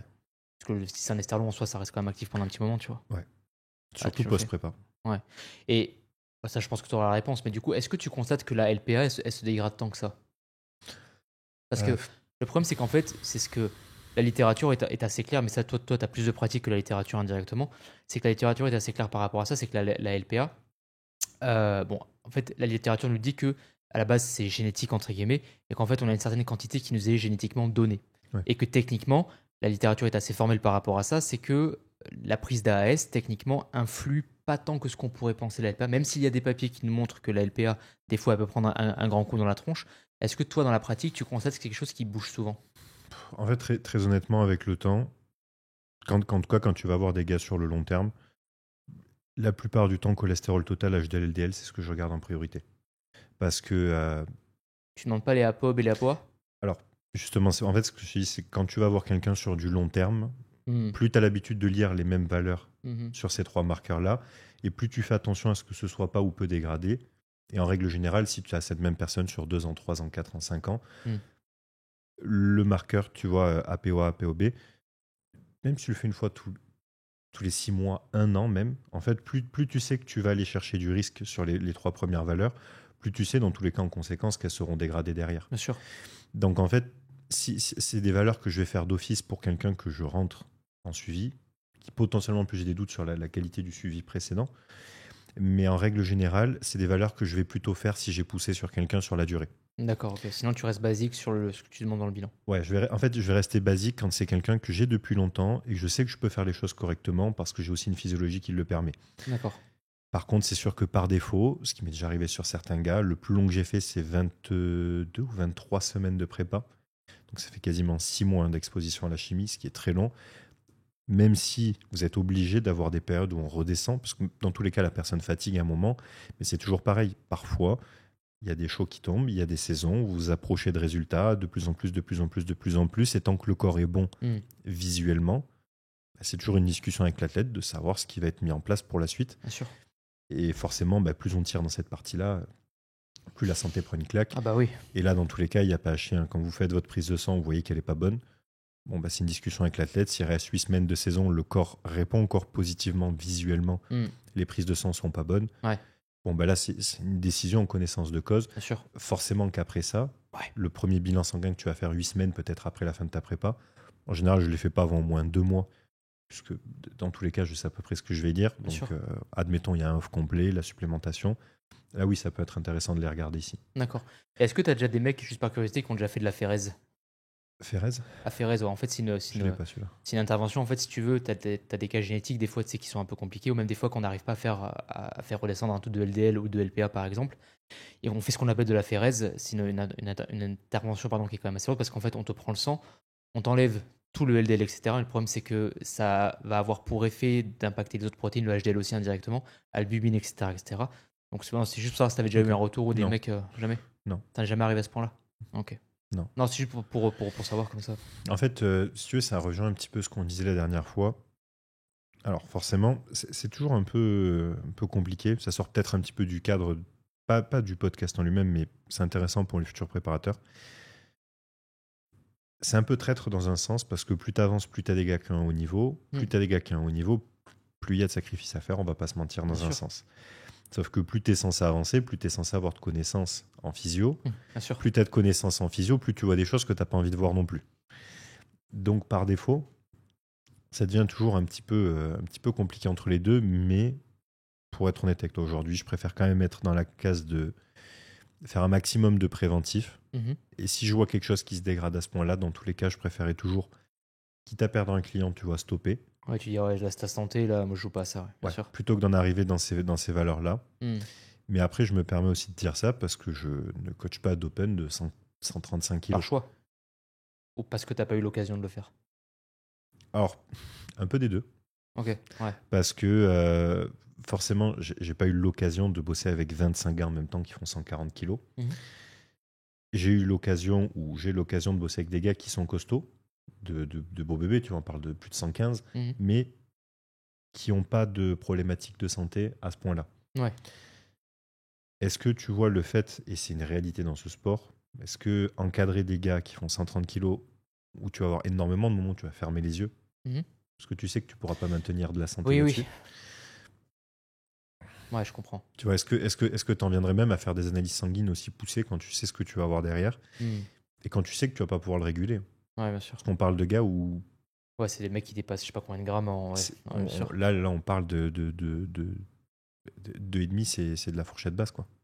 3 plus pour le voir sur le terrain. Non, bien sûr. Tu vois, et forcément, c'est des gars où tu aurais des mois et des mois et des mois de taf derrière. Alors attention, il y en a qui commencent quand même, tu vois, à en faire la promo, tu vois, de la santé avec justement tous les organismes, tu sais, qui te sponsorisent pour te faire tes analyses sanguines, etc. Mais de nouveau, c'est toujours pareil, les gars, faites attention, il y a quand même une partie de visuel. Sûr. Tu vois, on a Samson Daoda, par exemple, qui essaye de sensibiliser les gens sur la partie santé, en disant que depuis qu'il est encadré, il fait attention à ça, il se sent beaucoup mieux pendant ses prépas, qu'il prend moins qu'avant. Bon, je dis pas, tu vois, il y a forcément une part de vérité là-dedans. Et de nouveau, on voit pas les prises de sang. Oui, bien sûr. On sait pas ce qu'il y a derrière. Donc les marqueurs, on les a pas ici. Ouais. Et quand tu vois des diètes à 10 grammes de lipides par jour pendant 4 mois, 5 mois, 6 mois, tu peux pas me faire croire que les prises de sang sont bonnes non plus. Bien tu sûr. vois. De toute façon, il y a de la médication derrière aussi. Il y a c'est encore une level. Énormément de médication aussi. Ouais. Donc forcément, tu vois, j'ai toujours quand même un peu ce... Et je sais que la grosse majorité d'entre eux ne le regardent pas, ou peu. Ou alors ont des budgets conséquents, tu vois, de santé derrière, mais de nouveau... Parce qu'ils peuvent se le permettre et parce qu'ils sont dans un contexte différent aussi, quoi. Ouais. Ce qui n'est pas la majorité des gens. C'est des milliers d'euros d'investissement mensuel de santé derrière. Ok, intéressant. Ouais. Tu vois, donc c'est un peu ce parallèle de... tu sais que si plus tu vas pousser vers le haut en termes de gabarit, plus tu vas avoir des gars qui n'auront pas le budget pour suivre derrière, parce que déjà le fait d'être énorme va te demander des milliers d'euros d'investissement. Concourir va te demander des milliers d'euros d'investissement. Bien sûr. Et en fait, plus tu vas pousser dans un sens, plus il faudrait pousser dans l'autre. Ouais, je comprends. Non, mais c'est intéressant, mais on en revient encore une fois à ça, le budget. Hein. Le budget, est-ce qu'il va vraiment te donner la marge de manœuvre que la personne va avoir indirectement? Parce que c'est ce que malheureusement la majorité des gens n'ont pas. Quoi. Et un athlète, tu veux par exemple faire, tu vas dire, ok, bon, HDL, LDL, tu regardes, le mec fait 130 kilos, c'est pas ouf, mais c'est pas catastrophique. Tu vas regarder par exemple la POA, POB, tu vois que tu as des marqueurs qui te plaisent pas du tout. Ouais. Donc tu sais que tu as intérêt à un risque. Tu regardes aussi le rapport Alors, j'ai des questions là-dessus juste après pour toi. Okay. Et tu sais que tu as intérêt à un risque. Bah, forcément, si tu as un athlète qui est bien visuellement, qui répond positivement à ce que tu fais, tu vas pas avoir quelqu'un qui va être sensibilisé justement au fait de vouloir améliorer ces marqueurs-là. Bien sûr. Si les précédents sont juste corrects et que le physique, lui, est... Ouais. Je vois, bien sûr. Non, mais c'est intéressant. Il y a toute une partie psychologique qui est... Ah ouais, de ouf. Bah, tu dois le voir. Hein. Très, très, très, très compliqué à gérer derrière. Mais est-ce que le body est... Est-ce que le body est bien là? Ah, franchement, je rigole pas là-dessus. En tout cas, pour du très haut niveau, moi, ça me choquerait pas qu'on soit comme dans des équipes de NBA, avec un mec qui gère la nutrition, la chimie, qui est un entraîneur, qui est un préparateur mental derrière. Ouais, je me dis bien. Je crois qu'on a parlé, mais ça en off. Oui, sûrement, oui. Ouais. Un préparateur mental derrière. Ça, oui, si, je t'avais demandé si tu comptais le faire, ouais. C'est vrai, oui. Ah, oui, ça serait génial. Forcément, on en revient encore à la question du budget. Donc, bien sûr. Non, mais clairement. Là-dessus, tac, avant, parce que c'est la partie juste après APOA, APOB, on en avait rapidement parlé la dernière fois. Oméga 3, Oméga 6. Oui. Justement sur ce fameux équilibre entre les deux, qui avait du contexte ici. Ouais. Qu'est-ce que toi tu peux me dire par rapport à ça? Parce que les questions qui reviennent tout le temps. Ouais. Quel ratio d'oméga 3 pour quel ratio d'oméga 6? La plupart du temps, c'était tellement popularisé qu'on voit même des ratios des fois qui arrivent même à être déséquilibrés avec beaucoup plus d'oméga 3 que ce qu'il faudrait et presque une quantité inexistante d'oméga 6. Ouais. Moi, je dis en fait, de mon point de vue, et ça c'est vraiment la pratique que moi je vois, c'est que le ratio pour moi, il n'a aucun sens. Parce qu'en fait, le problème, c'est que ça sera toujours contextuel. Alors, je sais que c'est la réponse bateau, mais en fait, c'est contextuel. Et en fait, qu'on le veuille ou non, il n'y a rien qui est noir, il n'y a rien qui est blanc, il y a tout qui est gris. Donc moi, ce que je dis aux gens, c'est que pour voir où est-ce que vous en êtes par rapport à ça, faites ce qu'on appelle un bilan d'acide gras érythrocytaire. On en revient au budget, ça coûte à peu près 80 €. Mais c'est ce qui va vous permettre de savoir en fait où est-ce que vous en êtes dans la composition, quelle est la composition d'acide gras de votre organisme au 3, au 9, au 6, au 7, et après d'ajuster en conséquence d'eux. Et vous allez de suite le voir, quel est le ratio. Mais pour ça, de nouveau, il faut que vous ayez une diète qui soit quand même fixe, des apports qui soient fixes, parce que forcément, si vous les changez constamment, vous n'allez pas avoir... ou en tout cas, dans tous les cas, au bout d'un moment, vous allez quand même avoir une certaine routine qui va se mettre en place, mais plus vous avez une diète qui est fixe à ce niveau-là, plus ce sera facile pour l'analyser. Bien sûr. Et je pense que tu peux déjà regarder en amont sur ta diète ce que tu as comme apport. Déjà, on le sait, les personnes qui font la fameuse diète carnivore, là, alors vous, la quantité d'acide gras saturé que vous allez avoir et les quantités de LDL que vous allez avoir et d'ApoB et tout le tralala, ça va littéralement exploser le plafond. Quelqu'un qui a plus une diète style un peu végétarien/vegan, on sait que ça va être complètement l'opposé que l'on va voir, avec de très bons taux de cholestérol pour le coup, de très bons bilans lipidiques. Il faut faire attention encore une fois par rapport aux oméga 3 parce que tu es dans l'alimentation animale, les sources animales, tu as principalement de l'EPA et du DHA. Le problème, c'est que dans l'alimentation végétale, tu as aussi de l'EPA et de la DHA, mais en moindre quantité. Et avant, tu as de l'acide alpha-linolénique que le corps doit convertir en EPA et en DHA. Et cette conversion, elle demande beaucoup de micronutriments. Et malheureusement, pas toutes les physiologies ont forcément la capacité de le faire. Et si tu as des carences à droite à gauche, que tu commences à avoir un digestif qui tire un peu la gueule, etc., la conversion, ça va être très compliqué. Ça va être très, très compliqué. Donc, c'est pour ça que l'éthique alimentaire que vous avez va vraiment donner la marge de manœuvre, tu sais que la personne va avoir, mais faites le bilan directement, ça ira beaucoup plus vite. Et très honnêtement, les acides gras saturés, j'en ai pas volontairement. Il y en a déjà trop en fait. Parce que dans tous les cas, j'ai aucune source directe dans mon plan qui vise à avoir un apport en acides gras saturés. Et de manière générale, on en consomme trop. Donc en fait, c'est même pas compliqué en fait d'en avoir trop parce qu'on en consomme trop de base de par l'alimentation animale. Donc en fait, C'est pas ce sur quoi ça va poser problème. Moi, ce que je me rends compte, c'est que sur les bilans d'acide gras érythrocytaire, là où vraiment ça pêche, c'est les oméga 6, le GLA et le DGLA. Là, c'est compliqué. Hein. Là, c'est très très compliqué parce qu'il n'y a pas vraiment de source directe dans l'alimentation en fait. Donc, à moins d'amener de l'huile de nacre ou de l'huile de bourrache, GLA, DGLA, il n'y en a pas. Hein. Pour ça que. Alors, j'avais commencé à le tester, mais je ne l'ai pas testé sur énormément de gars encore. Je pense que j'ai peut-être 2 personnes avec qui je peux retrouver des bilans avec ça. Ou justement d'avoir une supplémentation en huile de bourrache en plus de la supplémentation en oméga 3. Et pareil, j'y suis allé tranquille au début sur les quantités pour voir un petit peu ce que ça allait donner. Mais c'est vrai que c'était le seul moyen que j'avais trouvé pour vraiment avoir un apport beaucoup plus conséquent. Parce que dans l'alimentation, les oméga 6, tu en as 3 principaux. Tu as le GLA, le DGLA et l'acide arachidonique. Et c'est pour ça qu'on dit que c'est pro-inflammatoire parce que l'acide arachidonique, alors on en a besoin sur le plan physiologique, comme tout, tu sais. Mais l'acide arachidonique présent en trop grosse quantité, lui, par contre, il peut être pro-inflammatoire à cause des prostaglandines qu'il va amener, etc. C'est comme avec la B3, hein, les PGE2, les PGE2 dont on parlait dans la première partie, entre guillemets. Quand tu as trop d'acide arachidonique, tu as massivement de ces prostaglandines qui peuvent te poser problème et t'amener un état inflammatoire couplé à un autre contexte qui peut faire que, tu vois. Mais pour avoir du GLA et du DGLA, à part l'huile de bourrache et l'huile de nacre, c'est hyper compliqué en vrai. C'est très, très compliqué. Et pareil, ça fait acide alpha, linoléique, c'est ça, acide alpha, il y a linolénique pour oméga 3, linoléique pour oméga 6. Il faut passer de l'acide alpha-linoléique, GLA, DGLA, et après acide arachidonique. Mais pareil, il faut que la conversion soit bonne. Et là, ça demande tellement de micronutriments, le magnésium, etc. Et on sait que le magnésium, on en manque, tu vois. Couplé au fait que le digestif soit pas bon, plus le fait que les apports alimentaires soient pas bien réglés, plus ci, plus ça, on peut se retrouver vraiment dans des situations compliquées, hein. Très, très compliquées. Hein. Ok. Tac. Les apports, il me semble qu'on leur a donné, hein, les apports en oméga 3. Ouais, dans la première partie, ouais. Et la niacine aussi, on leur a donné. Ouais, on leur a dit de faire très attention, que si, et ça je me rappelle, c'est même moi qui avais mis là-haut-là, si votre préparateur vous dit de dépasser le gramme 5, attention, gros warning, gros red flag, hein, n'allez pas au-dessus, ou faites très attention, parce qu'en général, les premiers dosages se situent entre 500 mg à 1 g, c'est déjà correct, c'est déjà très très bien, il faut faire extrêmement attention par rapport à ça. Hein. En une prise ou en 2 prises? En plusieurs prises. Moi, je préfère dispatcher, ouais. Je préfère dispatcher. Après, si la personne n'a pas le choix et qu'elle le tolère bien, bon, je te dirais ok, mais je préfère moi dispatcher. Ok. Du coup, APOA, APOB, c'est le dernier gros marqueur, et après on fera un petit récap là-dessus. Ouais, bien sûr. Tu veux commencer par quoi? En fait, ce qu'il faut comprendre, c'est que, encore une fois, le cholestérol ne se transporte pas seul. Donc, tu as les fameuses protéines transportrices LDL, HDL, SDLDL, IEDL, machin. Et ces protéines-là sont composées de ApoA et de ApoB. L'HDL est principalement composé de ApoA1, ApoA2, tu as aussi le ApoC et le ApoE de mémoire, si je ne dis pas de bêtises. Tandis que tout ce qui est LDL, SDLDL, VLDL, etc. sont principalement constitués avec de l'ApoB. Les deux ApoA et ApoB sont des apolipoprotéines. Et ce qu'il faut comprendre encore une fois, c'est que c'est pour ça qu'on demande très souvent justement d'aller checker ApoB, ApoA, et ce fameux rapport, parce que c'est un marqueur qui est beaucoup plus précis indirectement en termes de soi-disant LD, de mauvais cholestérol et de bon cholestérol, quoi. Et il y a aussi ce fameux rapport, et techniquement, il faut que tu aies plus d'ApoA que de ApoB, parce que le ApoA, c'est principalement ce qui va composer le HDL, et on sait que c'est protecteur pour la condition cardiovasculaire, etc. etc. Je me l'étais noté, mais j'arrive pas à le retrouver la valeur, mais je m'en souviens plus de tête. De ApoA1. Alors normalement pour ApoB, normalement quand tu es au-delà de 120 mg par décilitre, là c'est compliqué, il faut faire extrêmement attention.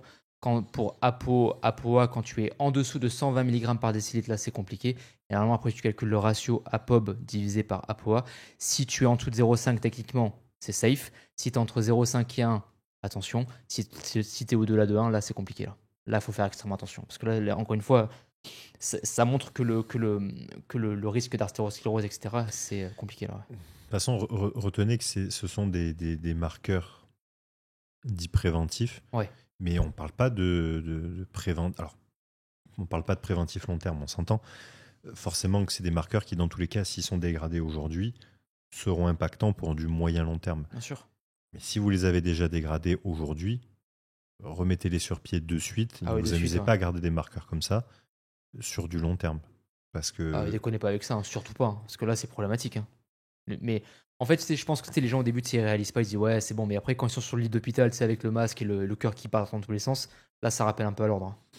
Je m'étais mis une petite note pour essayer de d'essayer de leur faire comprendre facilement.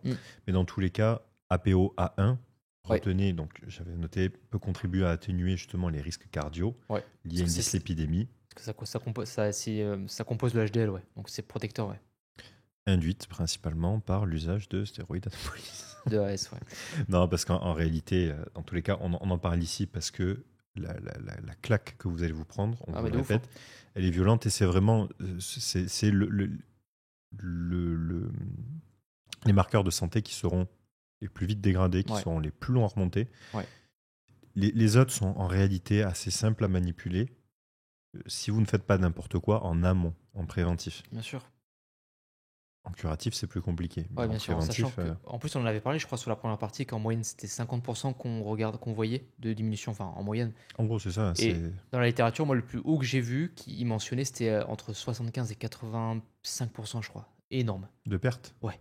Ouais, mais ça ne m'étonne pas, puisque, admettons, tu te laisserais, post-compétition, une période de 4 mois, par exemple.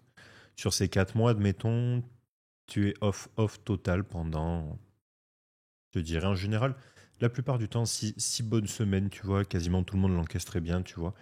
Et ça te permet quand même d'avoir des taux qui redescendent, tu vois, correctement. Et en général, tu n'as pas les effets secondaires associés à une testostérone basse, tu vois, en l'espace de 6 semaines. Pas quand tu as fait une prépa de 4 mois, 5 mois. À partir de là, admettons, tu ferais une période de TRT, de vraie TRT qui durerait 10 semaines de plus, par exemple, 4 mois. Là, tu peux te retrouver avec des taux de HDL qui soient très bien et un très bon rapport entre les deux. Forcément, c'est sûr que si tu repars, admettons, avec un 1,8 de cholestérol total, par exemple, un 0,6 de HDL, par exemple, et un 1,2 de LDL, et que tu repars en prépa derrière et que tu fais chuter ça à 0,10. Ah oui, 0,10, 80%, ok. Tu vas la compliquer. Mais tu vas l'avoir. Le truc, c'est que je pense que la plupart du temps, on l'a pas ce rapport parce qu'on déjà on remonte pas assez haut. Et on remonte même pas suffisamment haut pour même si on retombe dans tous les cas dans une tranche basse à 0,1, dans tous les cas, on n'aura pas ce non, mais bien sûr. Et parce qu'on est tellement loin déjà de la valeur de référence. Ah ouais. Sachant que normalement, la valeur de référence, c'est 0,4, 0,5 à peu près pour les hommes. Et comme on vous le disait, plus vous êtes dans la tranche basse, et plus vous allez dans tous les cas redescendre encore une fois. Alors après, si franchement quelqu'un arrive à maintenir 0,5, 0,6 toute l'année, c'est beau. Entre prépa hors saison, c'est beau. Franchement, c'est magnifique, c'est très rare. Tant mieux pour vous. Ne le dégradez pas. Mais pour vous dire, pour ceux qui sont fragiles avec ça, même en maintenant une diète qui soit. Alors, quand on dit riche en lipides, on en a parlé la dernière fois. Riche, c'est toujours compliqué.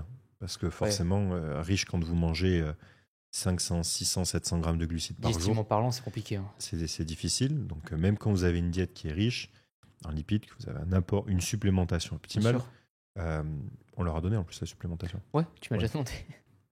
Oméga 3, ça va bien se passer, chef. Ça va bien se passer. Donc, dans tous les cas, ce sera compliqué de le maintenir, même en mettant toutes les cartes de votre côté. Donc, si vous avez des facilités ici. Lui, c'est vrai que le HD, c'est vraiment le facteur qui, à chaque fois, il prend une grosse clacasse. Et j'ai remarqué, mais je crois qu'on en avait déjà parlé il y a un petit moment off. Je crois que c'est la seule question où Anto n'avait pas de réponse. C'était quoi ? C'était la question. Attends, ça remonte à quand j'étais venu chez toi, je m'en souviens, et tu avais cherché, tu n'avais pas trouvé. Pourquoi on avait un impact sur les analyses du bilan lipidique, même si on restait parfaitement sur les mêmes valeurs hormonales de testostérone, donc en ayant un apport exogène, mais qui remplace parfaitement la testostérone naturelle, pourquoi on avait quand même une diminution du HDL ? Ah bah ça c'est très simple à comprendre. Enfin, après j'ai cherché la réponse. Alors, encore une fois, ce qu'il faut comprendre, c'est qu'un bilan lipidique, c'est pas que forcément les molécules que tu vas envoyer, c'est aussi l'éthique alimentaire, c'est la qualité de ta fonction hépatique qui est très très importante.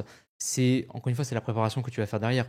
Et même dans une simple TRT, encore une fois, tu vas quand même avoir une inhibition de tout le système qui te permet d'augmenter entre guillemets le HDL, même à faible dose. Donc même si tu as une valeur t'es en simple TRT et que la quantité est basse, tu peux quand même prendre une grosse claque au niveau du HDL. Les mécanismes, encore une fois, de régulation du bilan lipidique vont quand même être touchés à différentes mesures et tout va dépendre de ta fonction hépatique, de tes acides biliaires, des micronutriments que tu vas mettre, de la supplémentation que tu vas mettre, etc. quoi. Okay. J'ai cherché après, Et en fait, c'est ça qui...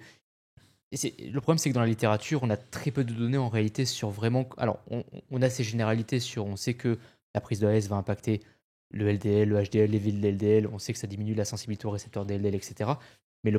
Et que forcément, ça reste dans la circulation sanguine, donc il y a une augmentation de l'oxydation, etc. Mais le problème, c'est qu'on a très peu de données au final. On comprend de plus en plus les mécanismes, mais de par le manque de matière qu'on a, c'est compliqué, hein, malheureusement. On n'a pas encore réponse à tout parce que c'est très peu étudié parce qu'il y a une certaine éthique derrière. Donc voilà. Bon, en tout cas, pour APOB, retenez que valeur de APOB élevée, en général, LDL, ouais. Après, paroi, accumulation. Ouais, ça bouche, là, circulation, c'est compliqué, quoi. Voilà. Donc, faites attention parce que, comme l'a dit Anto tout à l'heure, une fois que ça s'est accumulé, plus. Ouais, c'est compliqué. Hein.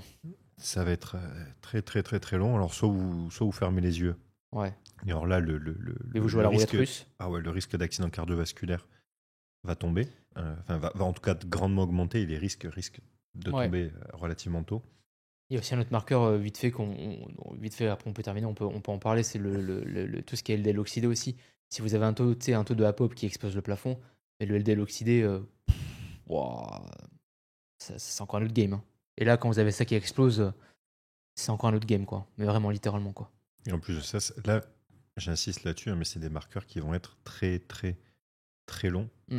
Ah ouais. Après, à réguler derrière. Et là, de toute façon, au bout d'un moment, il n'y aura pas d'autre solution que de la patience. Ouais. Parce qu'en sachant que le foie il prend tellement cher derrière aussi avec toute la médication que les mecs envoient pour réguler ci, pour réguler ça, que même le foie, en fait, la prise d'AS va tellement le traumatiser en plus, mais ça rejoint ce qu'on disait sur le podcast avec les antioxydants, etc. Le stress oxydatif a tellement déboîté le foie que le foie a du mal à se régénérer indirectement. C'est beaucoup plus demandant. Alors déjà que la chimie à la base c'est demandant pour être métabolisé entre guillemets, pour être éliminé. Vu que la chimie c'est hépato entre guillemets résistant, ça demande beaucoup plus pour le foie. C'est pour ça que vous avez très souvent les azates et l'alate qui pètent le plafond. Le foie doit gérer la chimie, il doit gérer le bilan lipidique aussi, les acides biliaires, tout ce qui est cholestase, etc. On en parlera après.